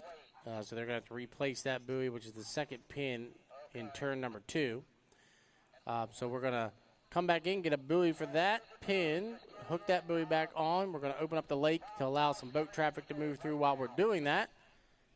So hopefully we'll be able to do that quickly, and we'll be ready to go with our last 4 heats of the day. We have our 2.5 liter stock finals, the B final and the A final. And then we'll have our 2.5 liter stock, or I'm sorry, our Jersey Speed Skiffs finals, the B final and the A final. Those should all be in the water, ready to go. I can already see we're starting to dump 2.5 liter stocks in, so we should be good to go. As soon as we get that buoy replaced, we'll be ready to go with our first 2.5 liter stock final of the afternoon. Thanks for sticking around. We'll come right back with those races.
7, 6, 5, 4, 3, 2, 1, mark.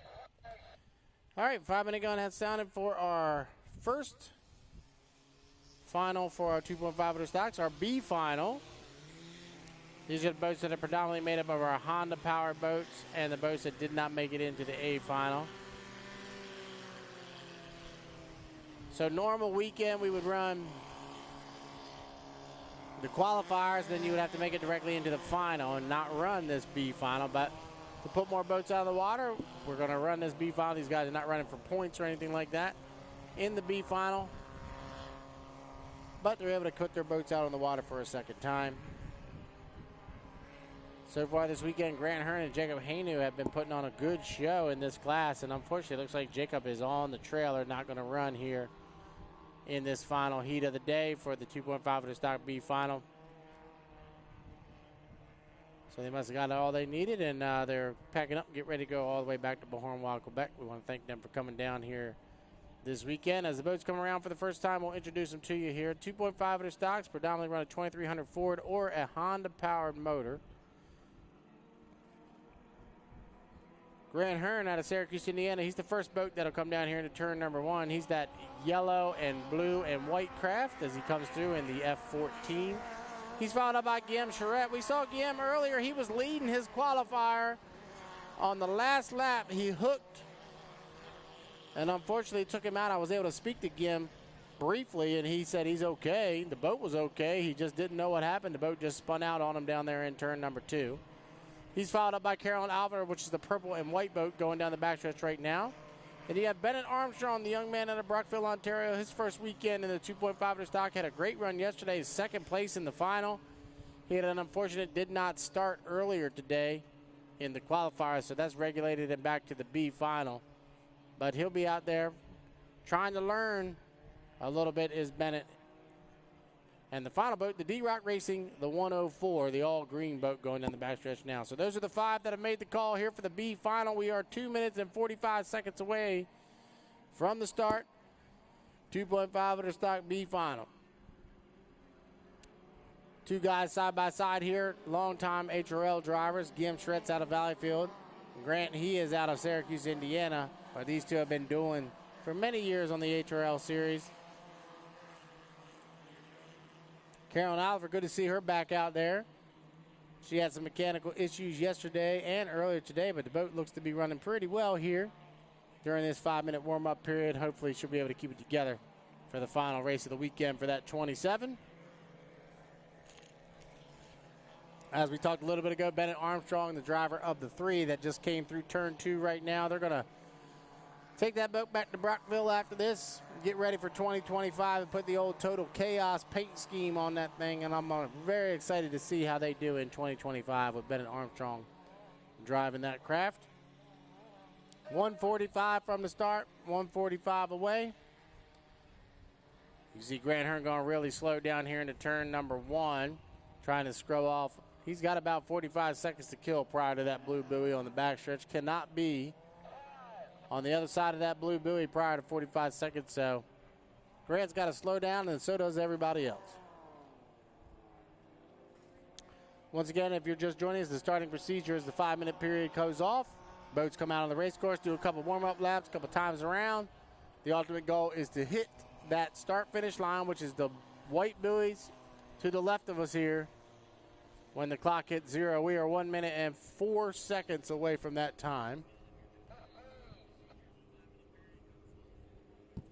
So Hearn is in 1, Guillaume Charette is in 2. Looks like if Bennett wants, he can scoot up in there in 3, but it looks like Carolyn Oliver will be in 3. D-Rock Racing in 4, and then Bennett Armstrong will be back in the pack here. We'll see where Bennett decides to go in that F3.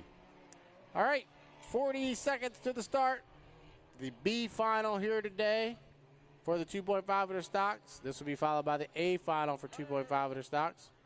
30 seconds to the start.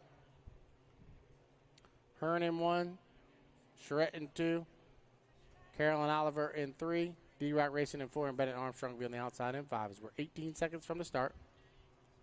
2.5 stock B final. Making their way around turn number 2 as they're a little bit early, so we are 7, 6, 5, 4, 3, 2, 1. Mark. Looks like a good start from here. Grant Hearn will lead. Guillaume Charette down here in the turn number 1. Guillaume in the all-green boat. He's going to hold just enough room to his inside. Grant Hearn will turn left first with Guillaume Charette right there on his outside. Bennett Armstrong running in third. D-Rock racing in fourth and Carolyn Oliver in fifth.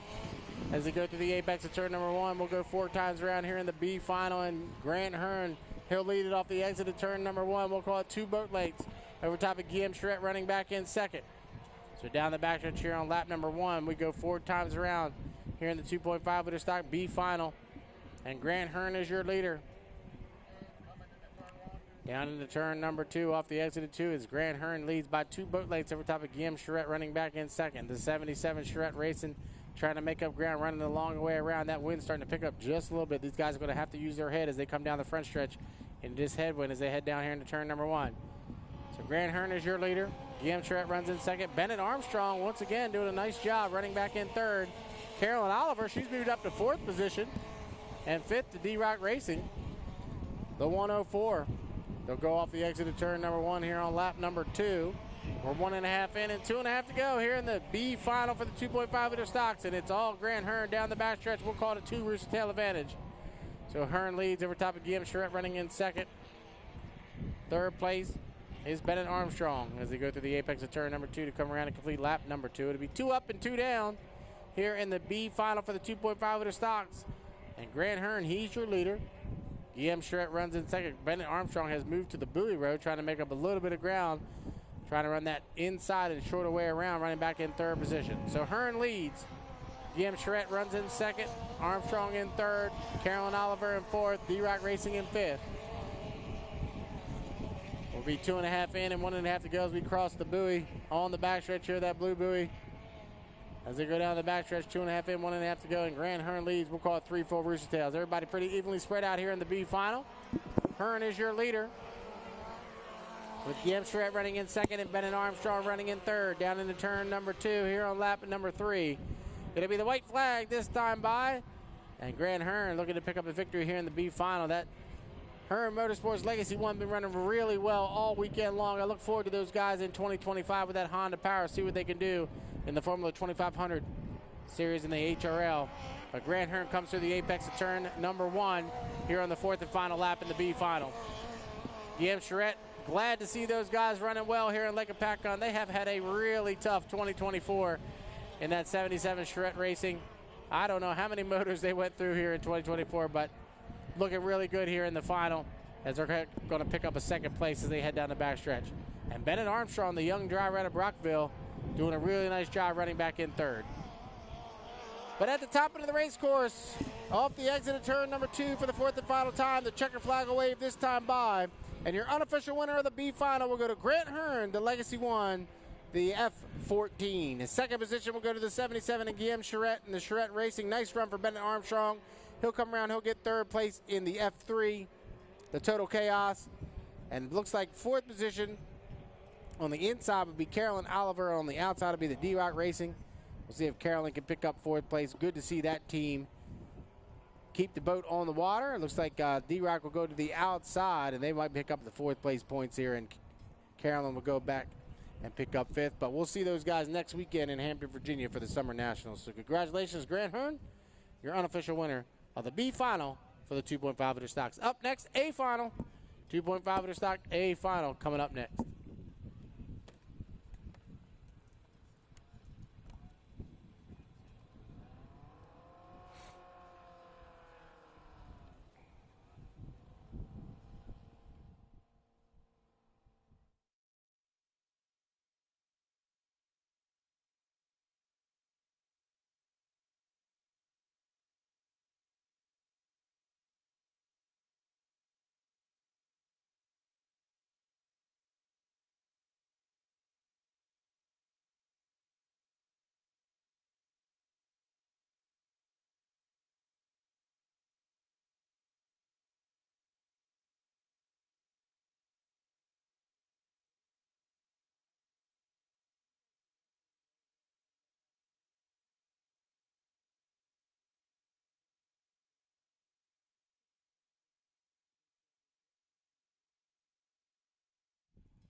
Been a great day of racing so far. 3 more heats for you.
All right, inside 30 seconds to our 2.5 liter stock final.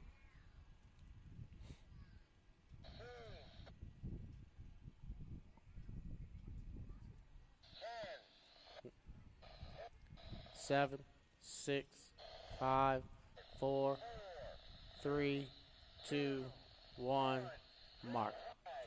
All right, 5-minute gun for our 2.5 liter stock final. Making their way out onto the race course here today. Final race of the weekend for the hydroplanes making their way out, and it includes the 2024 New Jersey Governor's Cup winner from yesterday, the 92 Tenacity and Chris Venaris. So we should have, I believe, 5 boats make the call here for the S final.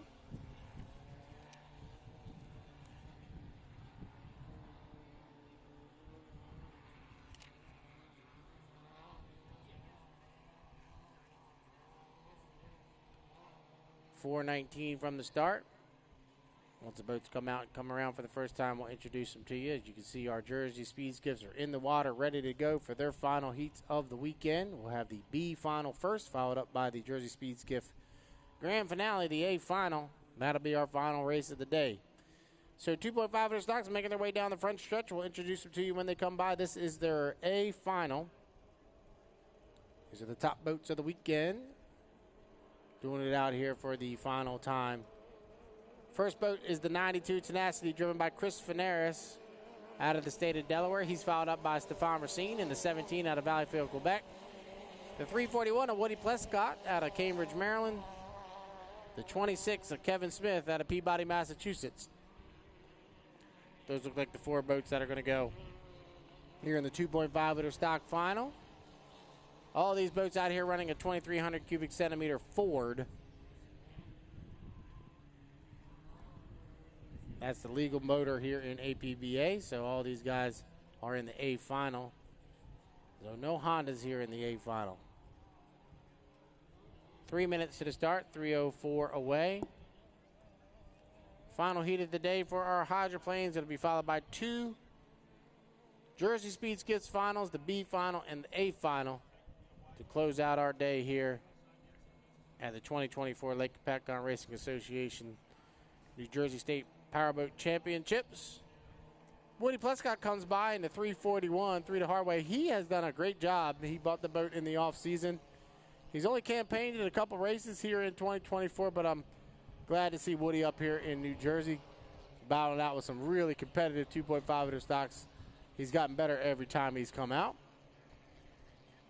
The boat to watch is the 92. He's the orange craft, driven this weekend by Chris Finaris. He's driving for his brother-in-law, John Shaw, who's out in San Diego, California, campaigning in the Grand Prix America season series finale out there in San Diego. So Chris stepped up and he took the seat of a very, very competitive 2.5-liter stock. As we said, Chris won the New Jersey Governor's Cup yesterday in that 92. 1 minute, 55 seconds to the start, 1:55. Chris is being flanked as they go through turn number 2 there by the 17. Stefan Racine drives the 17. He's out of Valleyfield. Good to see Stefan back in powerboat racing. I know he's been out of it for a little while. He was hit or miss at some events this season, but I hope they have a full-time seat next year on the Hydroplane Racing League in that 17. 1:30 from the start, 1:30 away. Woody Plescott going to cut the race course from the back stretch to the front stretch. That's obviously, if you've been with us, that's a legal maneuver. You're no problem doing that as long as you cut from back to front. In between the start-finish line and the entrance pin at turn number 1, just like Woody did. So right now, Finaris is in 1. Stefan Racine is in 2. It looks like Woody Plescott will move up here to be in lane number 3. And Kevin Smith hanging back a little bit in the 26 Dreamweaver. Hopefully Kevin's not having any mechanical issues. He's just trying to scrub off some speed as we're 55 seconds from the start. Kevin Smith, that Dreamweaver, is very competitive 2.5-liter stock. Runs on the Formula 2500 in the HRL. But he's back here a little ways. I'm not sure if he's having any mechanical issues or not, but he's back here pretty far. Going to be tough for him to catch up to the rest of the field. 35 seconds to the start. The A final for the 2.5-liter stocks. Finaris in 1, Racine in 2. 3 is Woody Plescott, and then now Kevin Smith gets on it as they head down the backstretch. But he's really going to have to fly that 26 as they head down into turn number 2. So we're 17 seconds from the start. So let's see where Kevin Smith decides to go. He's going to do the old-fashioned flying start. He's going to really get on it as that 26 as we are 8, 7, 6, 5, 4, 3, 2, 1. Mark, we'll call it a clean start from here. Chris Finaris on the inside, but watch Smith on the outside. He had a head of steam in the 26 as they head down here into turn number 1 for the first time. Chris Finaris will hug the buoy rail. He'll lead him through the apex of 1, but watch on the outside. You got the 341 of Woody Plescott and the 26 of Kevin Smith side by side for second position as they head down here into turn off the exit of turn number 1. So Finaris checks out from the rest of the field. Already a rooster tail advantage over top of Plescott and Smith running back in second and third, and Stefan Racine back and forth. Down into turn number 2 here on lap number 1 of 4. It's Chris Finaris, your leader. Woody Plescott in the middle with Kevin Smith on his outside. They'll come around to complete lap number 1. 1 down, 3 to go here in the 2.5-liter stock final. And it's Chris Finaris. He's your leader in the 92 Tenacity. Nice run for Kevin Smith. Made up a little bit of ground that time as he's way out in lane number 4, however. And Woody Plescott's back to third position as they head down here into turn number 1. So Finaris is checked out, but a nice battle for second between Plescott and Smith. 2 side by side here in the 2.5-liter stock final. Running for second position with Woody Plescott on the inside and Kevin Smith on the outside. So 1.5 in and 2.5 to go. And it's Chris Finaris down the backstretch here on lap number 2 of 4. So he heads down into turn number 2. Oh, Plescott's gone over. Woody Plescott went over in the 341. We'll get our rescue team over there to him as quick as we can.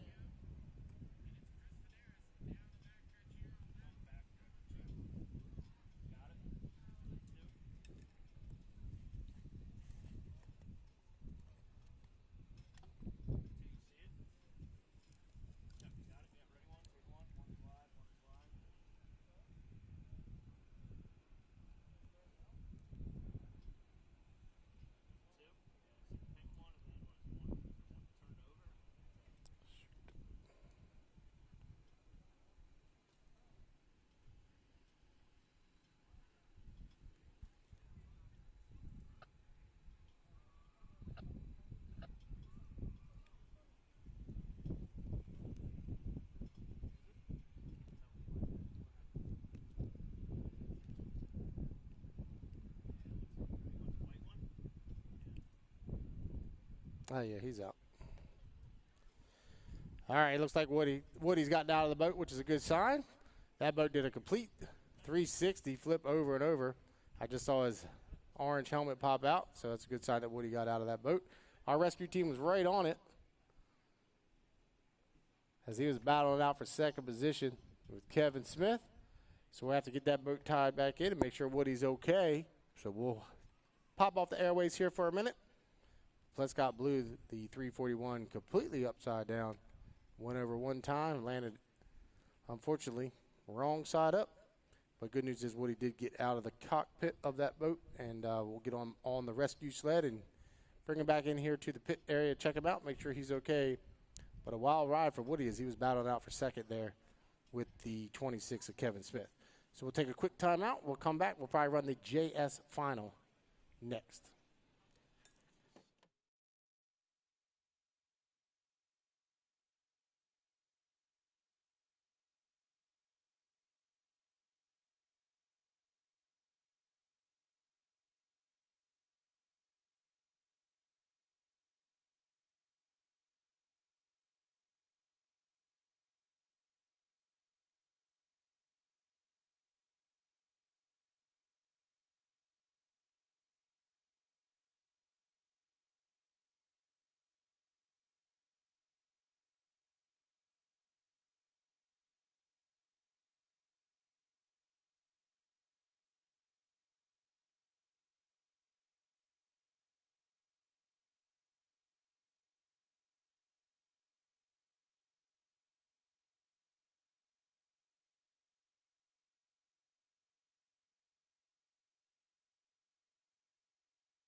On the rescue sled, they're just going to bring him back in. You can see him coming back in now.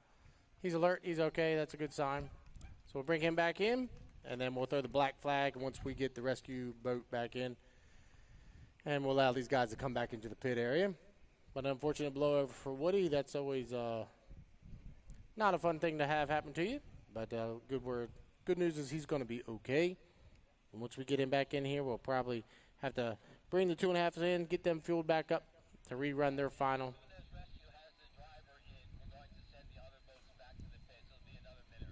So as soon as rescue brings him back to the pit area, we'll throw the black flag and let them come back in.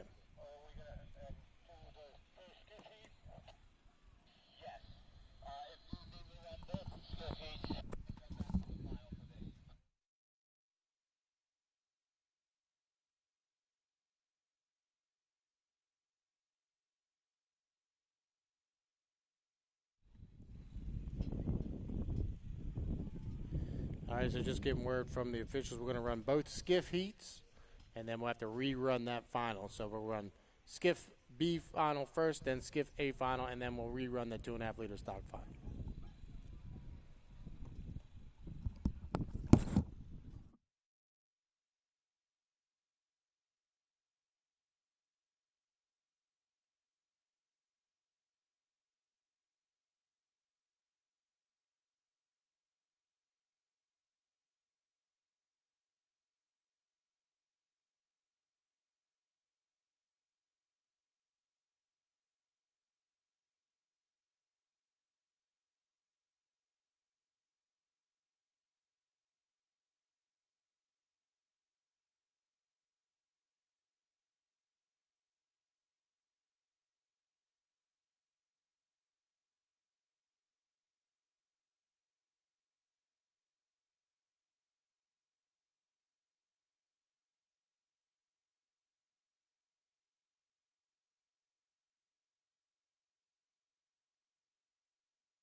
All right, so our rescue boats had to come in. They're fixing out one of their regulators, just making sure they have air. They want to make sure they have what they need to go back out on the race course. We're getting Woody Plescott's 341 towed back in. You can see him coming in upside down. Once we get it back here to the crane, then we'll be able to use the crane to flip it back over right side up. But you can see the way that boat's towing. It's got a lot of water in the back of it. That's why it's doing what it's doing as they tow it back in. So we're going to go with our 2 Jersey Speed Skiffs finals next. And then we'll have our final heat of the day, which will be our 2.5 liter stock rerun. So thanks for sticking it out with us. Unfortunately, I had a couple incidents here in our finals, but good news is both drivers of the incidents are okay. That's really all that matters. The boats are fixable. We'll get that boat turned back over and right side up. And probably fixed and ready to go for next weekend in Hampton, Virginia for the Hampton Cup. But we got our skiffs in. We just need to get our rescue teams back out on the race course, make sure they have what they need. And once they are out on the race course, we'll be able to go with our Jersey Speed Skiff finals.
All right.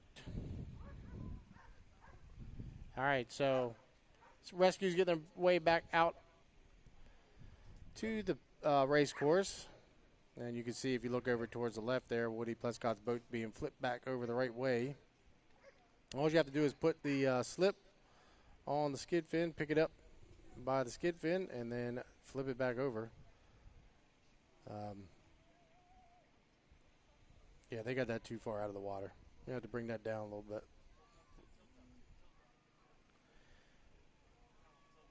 Just got where we're going to rerun that final for 2.5 liter stocks first, and then we're going to come back with the Jersey Speed Skiff final. So we'll rerun that 2.5 liter stock heat first, and then go with the Jersey Speed Skiff finals.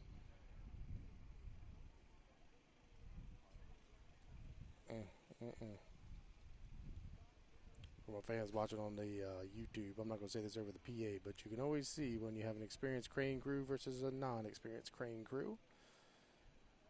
But this should have been done in 2 seconds. Guys? Yeah, I think we are. The live crew guys, yeah.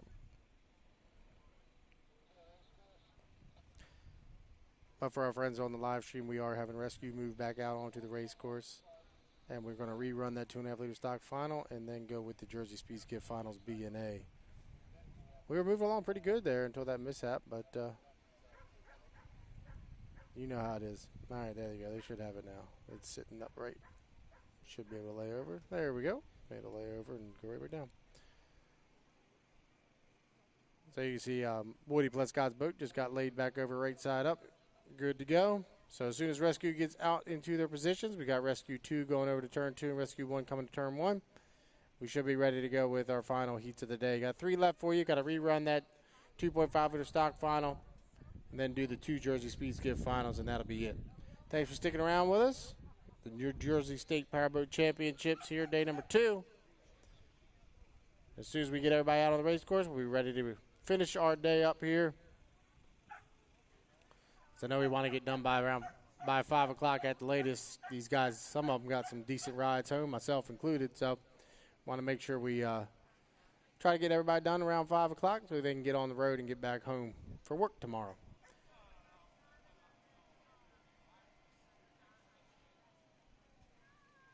All right, as soon as we get word from rescue that they're ready, we should be good to go.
All right, 15 seconds.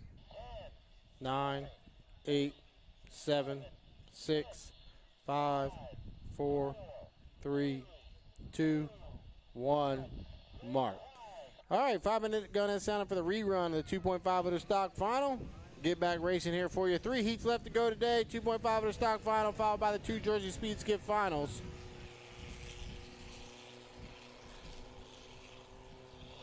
And after this heat is completed, I can go down and most of the 1 o'clock games are finished. So we can go over those finals for you here. The Jets won. I will tell you that. Got any Jets fans around here? Looks like the Giants may be getting ready to lose, however. 4:20 to the start, 4:20.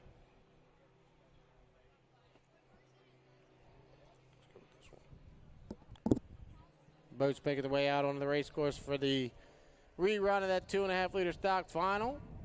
Chris Venaris had it in the bag earlier today. The battle was for second between Kevin Smith and Woody Plescott when Woody blew over the 341. Luckily, that Woody is okay. Boat's already been righted up. Right side up over here by the crane.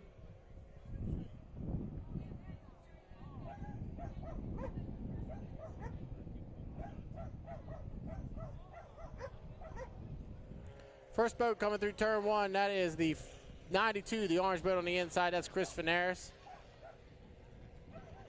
He's flanked on the outside by the 17, Stefan Racine. Here's the 26 of Kevin Smith, the Dreamweaver. Kevin tried something a little different last time. He tried to do the flying start around the outside of everybody.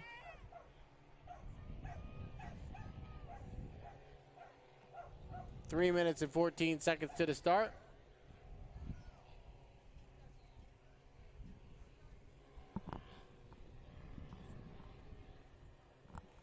Got some dogs barking in the background, man. Oh, Lord. 3 boat final here for the 2.5 liter stocks, as we had some attrition here this weekend, unfortunately, in our 2.5 liter stock B final.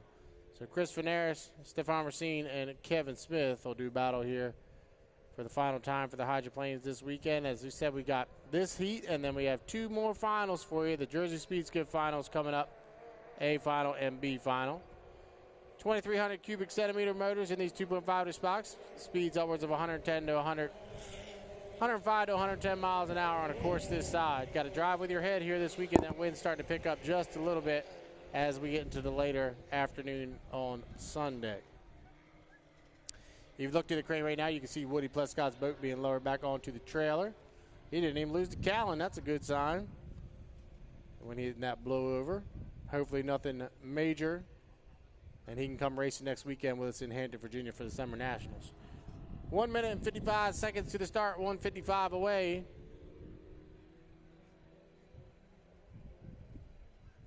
Kevin Smith up there a little bit early with Stefan Racine following up, and then Chris Venaris. The goal is to get that inside. Kevin is trying to get that inside lane away from Chris. Chris has been successful all weekend long getting inside in that F92, but right now both Kevin and Stefan have moved Chris to the outside. Now let's see, Chris is going to try to leapfrog these guys.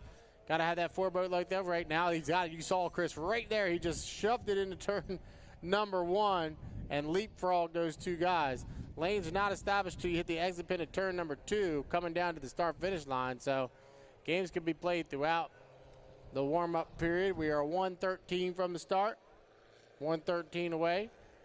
Now Venaris is back in lane number 1 with Stefan Racine to his outside in 2. Now Kevin Smith is just going to back off. He says, all right, I'll try this flying start once again. As he's slowed down into here to turn number 1, the orange checkered colored Callan. He's slowed way down. He'll try that flying start one more time as we're 50 seconds from the start. All right, there's the 45-second. White flag being displayed. Legal score up for the 92 and the 17. Followed up by the 26. So Kevin Smith is going to try that flying start once again. Obviously, if you've been with us all weekend, the ultimate goal is to hit that white buoy on the front stretch when the clock hits 0, and we're 24 seconds away from that.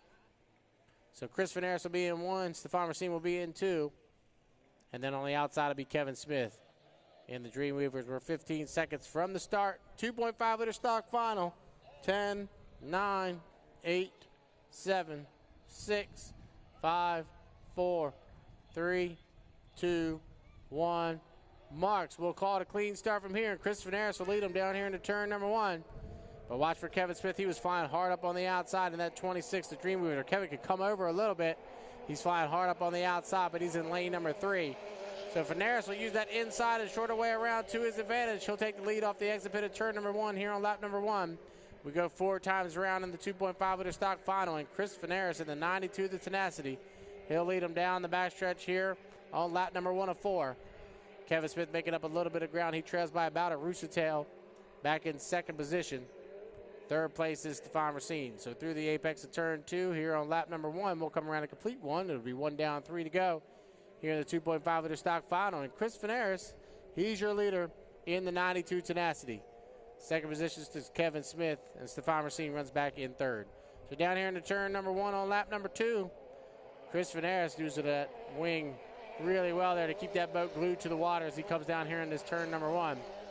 He'll go down the backstretch with a nice, comfortable 2 rooster tail advantage over top of Kevin Smith running in second and Stefan Racine running in third. 1.5 in, 2.5 to go here in the 2.5 liter stock final. And Chris Veneris, he's your leader down into turn number 2 on lap number 2. Opened up by 3 full rooster tails. Now when Chris comes down the front stretch, you can watch, he'll try to get that boat up off the water just a little bit. He'll use that front canard to pack a little bit of air underneath the boat. Try to get it to fly as he goes down the straightaway, and then he'll set that wing down in the flat position as he heads down here into turn number 1, and then pack a little bit of air underneath the boat to help it get through the turns. That's textbook driving by Chris, as you can see him use that front canard to help that boat navigate the turns here in Lake Hopatcong. So down the backstretch here on lap number 3 of 4, and Chris Veneris, he's opening up by 3 full rooster tails down over top of Kevin Smith running back in second. And it looks like we've lost the 17 somewhere on the race course down into turn number 2.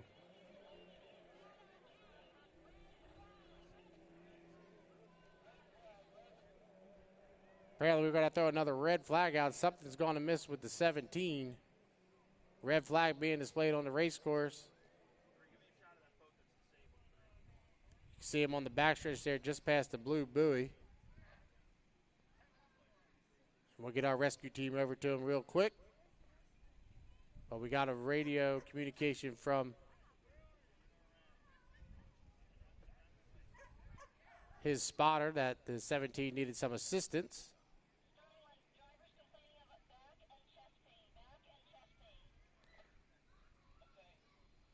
So our rescue team will get over there and check on him real quick. And hopefully he's okay. Stefan Racine was driving there in third position. So our rescue team over there quickly to check on him. And if we get an update, we will relay that message to you. But red flag being displayed once again in the 2.5 liter stock final brings this to a stop after the completion of lap number 2.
Seen boat towed back in.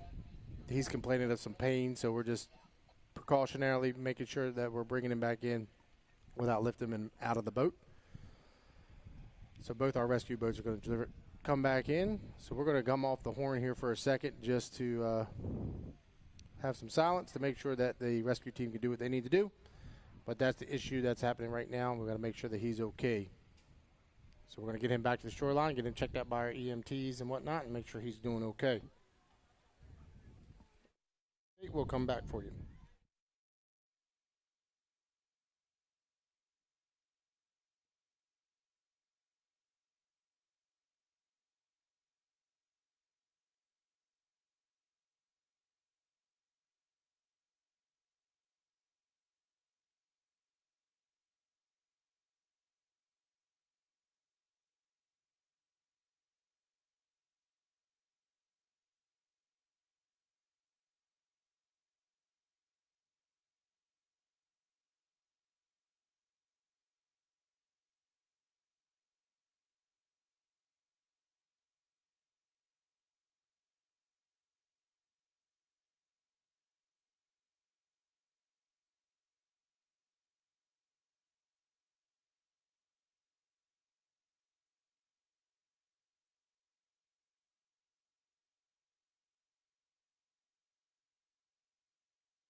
All right, so a little update for you. As you can see, Stefan Racine's boat being lowered back onto the trailer. The rudder completely ripped off the back of the boat, and he flat spun, and that's what caused the injury. And he's currently being evaluated by the EMTs. He's complaining a little bit of back pain. They didn't want to remove him out of the cockpit until they got him to the dock area. That's why they transported him back in while he was sitting in the cockpit. But yeah, if that rudder flips off and you're traveling around, 95 to 100 mile an hour, that's a violent flat spin. I totally missed it up here on the call.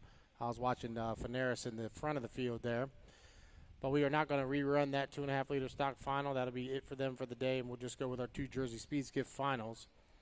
The only issue we have right now is that the ambulance has left with Stefan Racine, and we are going to have to wait to get a second ambulance. And once I get word that that ambulance is on site, we should be able to go with our 2 finals of the day. So I cannot give you a time frame to when that will be, unfortunately, but need to have an ambulance on site in order to run. So we'll just be waiting for them to show up with that second ambulance. And once they do, we should be able to go. Our Jersey Speed Skiffs are in the water ready to go, and hopefully Stefan Racine will be checked out at the local hospital and make sure he's okay. But he was complaining of some back pain after that violent hook or violent flat spin. Anytime you have a flat spin like that, it's a lot of pressure and G's on the back. So hopefully he's going to be okay. And any other updates that'll come, I'll let you know. But up next will be our Jersey Speed Skiff finals.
All right.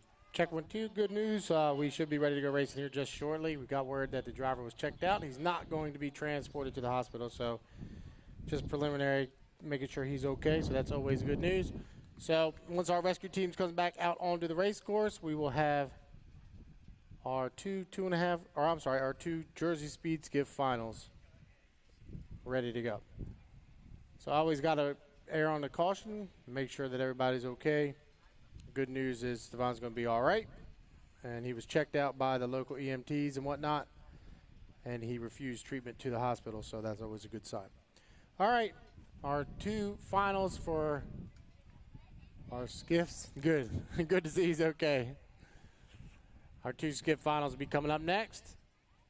Thanks for sticking around. As soon as we get rescued back out on the race course, we'll be good to go.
All right, we are ready to go racing once again. I got Rescue back out on the race course. Thanks for sticking around. I know that was a little bit of a delay, but we want to make sure everybody's safe. Good news is both drivers in both incidents are walking away safely. Both refused medical treatment and are back working on their boats. So our rescue crew's back in place. We are inside one of the 5 for our Jersey Speed Skiff B final.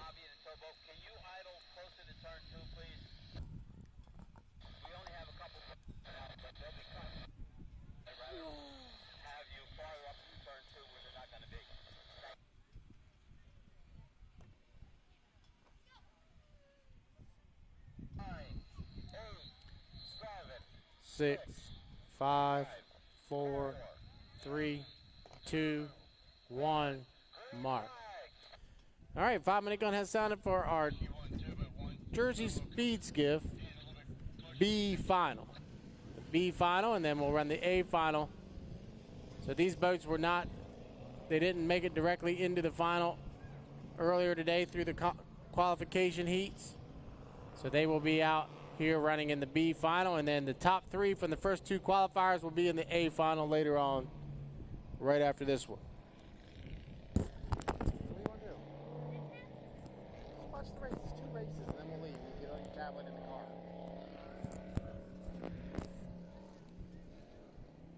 All right, boats making their way out onto the race course.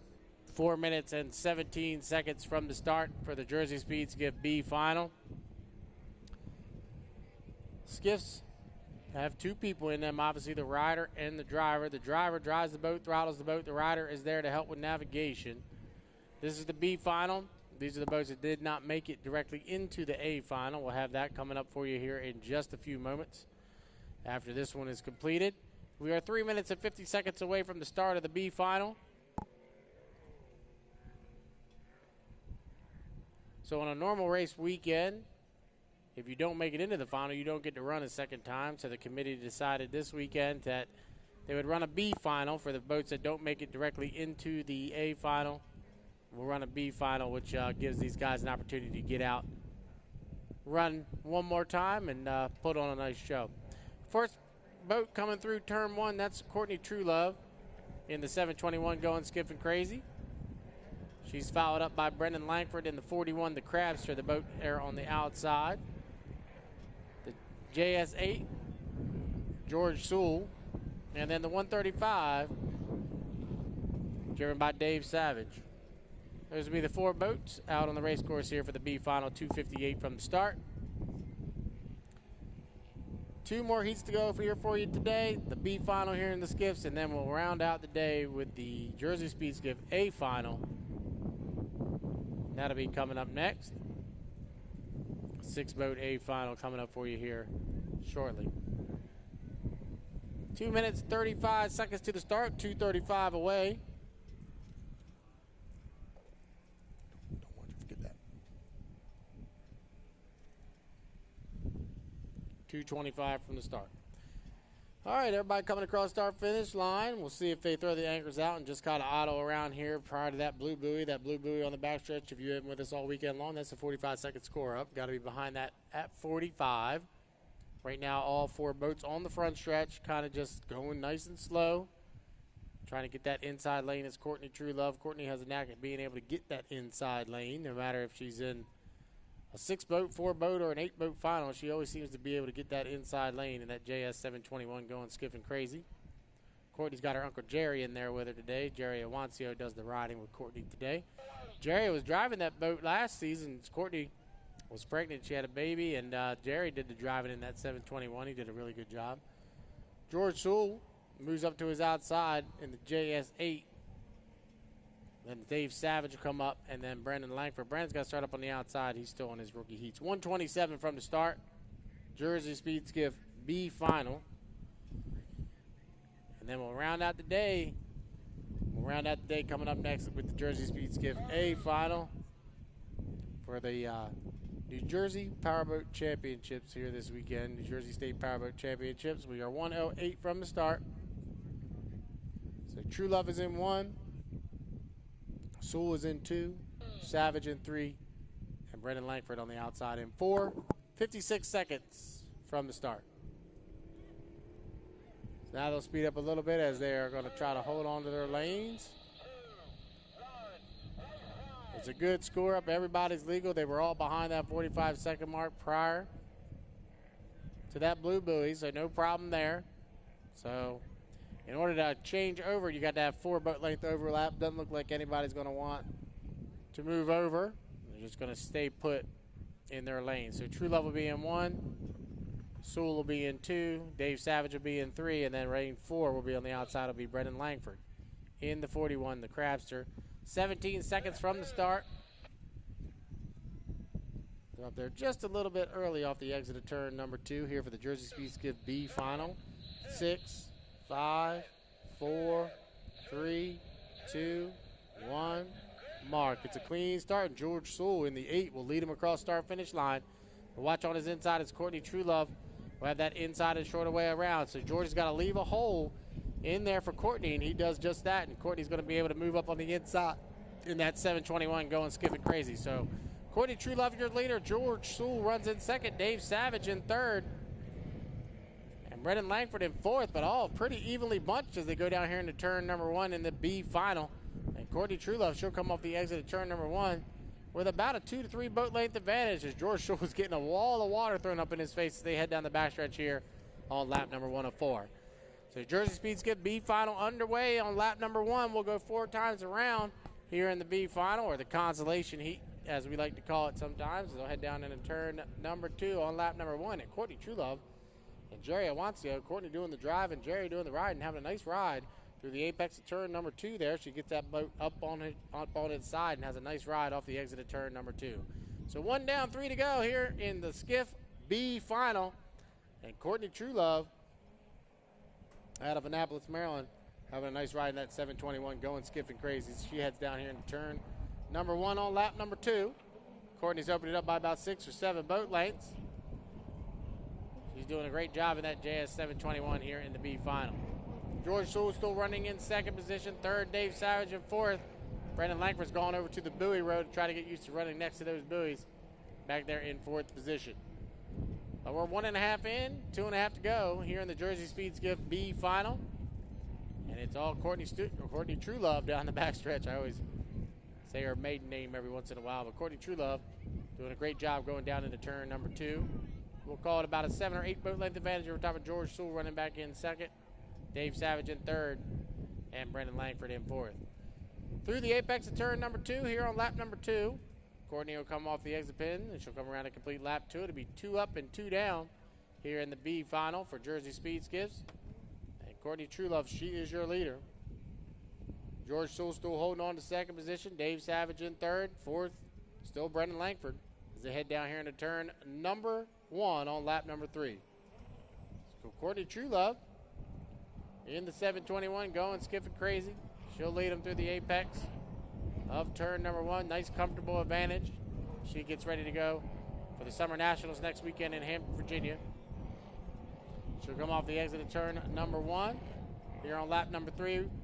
The nice, comfortable 10 to 12 boat length advantage. Everybody really evenly spread out here in the Constellation B final for the Jersey Speed Skiffs. But Courtney likes what she sees out in front there as she's 2.5 in and 1.5 to go here in the Jersey Speed Skiff B final. Down into turn number 2 on lap number 3. Courtney will throw it up on its side. It's a good opportunity here as the boats are pretty evenly spread out during this B final. You can see how these flat bottom boats work, and they get them up on their side, and that's what gets them through the turn. As they come down the front stretch, really evenly flat is the boat, just barely hopping out of the water as it comes down this nice front stretch here in Lake Hopatcong as the white flag is being displayed. So 3 down and 1 to go here in the Skiff B final. And Courtney Truelove is your leader in the 721 going skiffing crazy. With George Sewell running out in second position and third. The 135 of Dave Savage in fourth. The 41 of Brendan Langford. Through the apex of turn number 1 here on lap number 4. Off the exit pin is Courtney Truelove in the 721 going skiffing crazy. Half a lap away from the victory here in the B final is Courtney. Running really nicely down the backstretch here in that 721 going skiffing crazy with George Sewell running in second. George is only in his second year campaigning a skiff. He's done a pretty good job here in 2024. Had some motor issues early on in the season, but fixed it, and they're ready to go here this weekend. Looking good. We'll see them in Hampton, Virginia next weekend as well. But off the exit of turn number 2 for the last time, it'll be the checker flag this time by. And Courtney Truelove, she'll get the victory here in the B final for the Jersey Speed Skiffs. Second position will go to George Sewell in the 8. Third will go to Dave Savage in the 135. The not right. And fourth position will go to Brendan Langford in the JS41, the Crabster. All right, it all comes down to this, our final heat of the weekend, our Jersey Speed Skiff final, the A final. This is the winner-take-all final for the New Jersey State Powerboat Championships. Coming up next. Final heat of the weekend, Jersey Speed Skiff A final. Coming up here in just a few.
You going to help me call, Cole?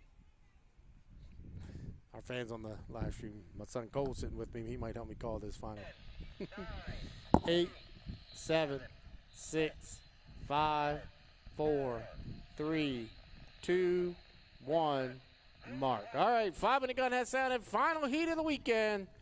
Jersey Speed Skiffs making their way out for the New Jersey State Powerboat Championship final. And we'll introduce them to you when they come by for the first time. While these guys come out on the race course, I want to give a huge shout out to the Lake Hopatcong Racing Association. They did a great job putting the event on this weekend. We'll make it through this last heat of the day. Appreciate all y'all. Appreciate everybody involved with the event. It's been a great weekend. Hopefully we can round it out here with a good Jersey Speed Skiff final. But thank to Bill Pierce, his entire team. They do a great job here in New Jersey and Lake Hopatcong, keeping the tradition of racing going here in the state of New Jersey. We appreciate it. Look forward to already coming back next September. Second weekend in September, usually when we run here in Lake Hopatcong.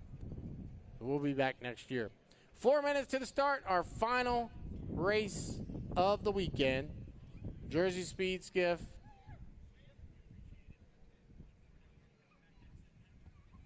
Final.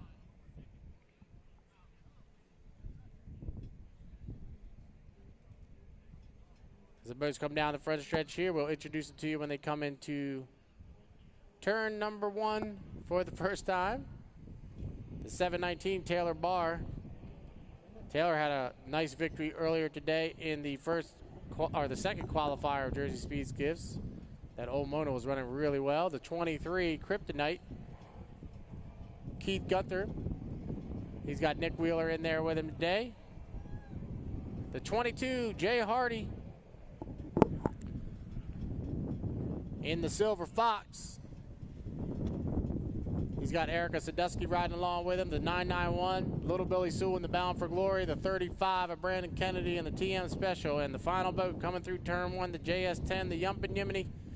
Jimmy Stewart, Pegawancio, out of Annapolis, Maryland. They come through turn number 1. This should be a good one. here today. 2:44 from the start. Boats already cutting the race course. Games already being played. You can see Taylor Barr, he's going to try to get that inside away from Jay Hardy. Jay has done a good job so far this weekend. He's won from lane 2 and lane 3. He won the Governor's Cup yesterday afternoon as your victor in the final. The 991 Billy Sewell currently came into the weekend, I believe. Oh, the 719 just went inside the race course. Yep, he's going to have to go back and pick that up. Wow. Taylor Barr, he went inside the buoy. That's why you see him looping around. He had to go back and pick that buoy up. Now, that's an APBA rule. In HRL, you would just be given a penalty there. So he went back and picked that buoy up, and hopefully he's going to be all right to run, but he has lost his track position. He was trying to get that inside, and now it belongs to Jimmy Stewart in the JS10. So getting word from the officials with that 719 going back and picking that up, that's legal. He's good. All right, so now you got Brandon Kennedy sitting up there early in the 35. 1 minute, 35 seconds from the start. Brandon's got the 35 parked in lane number 1. Everybody behind him will have to decide are they going to go around Brandon or are they going to try to time this perfectly at the 45-second mark. So right now, Kennedy's in 1, Stewart in 2, Hardy in 3, Sewell in 4, Gunther in 5, and Taylor Barr on the outside in 6. That's how they line up right now, but it is definitely not over. Lane's not established to the exit pin at turn number 2. Got to have that 4-boat length overlap, so we will see the bows come down in 15 seconds, and they will really fly to that 45-second mark. They're trying to time it out right now. 10 seconds to that mark. 3, 2, 1, mark. It's a clean score up now. We'll see if anybody has the overlap in order to move in front. Right now, they'll all fly down here into turn number 2. It looks like the 719 came over. We'll see where he ends up. Wow, somebody spun it out down there. Oh, I think we got a couple dead boats down there in turn 2. The flags are out. Not sure what happened there.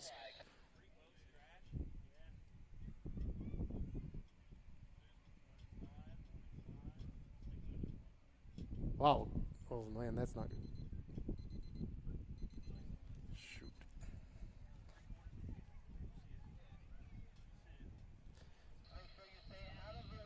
All right, red flag being displayed on the race course.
All right.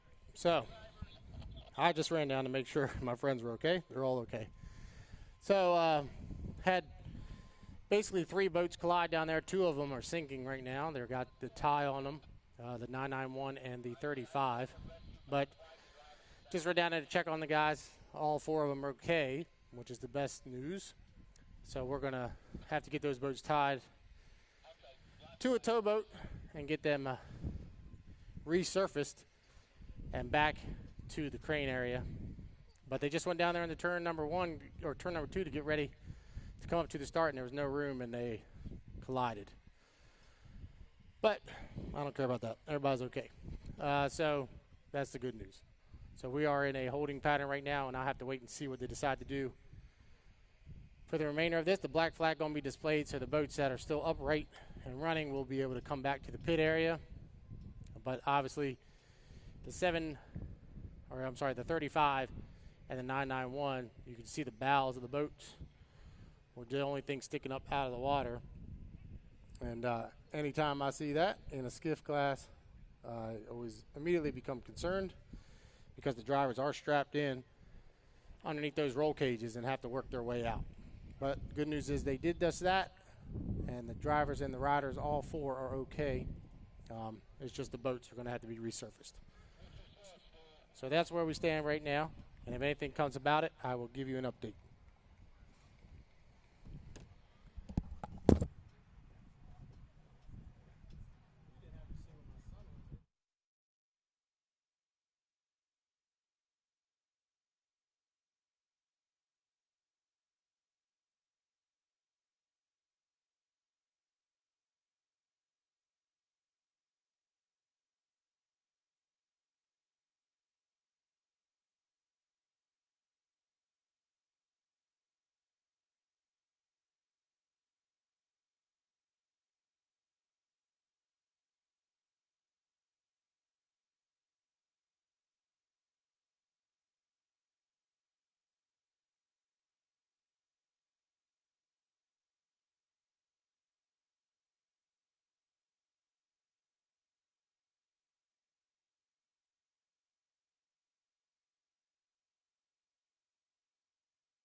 All right, everybody.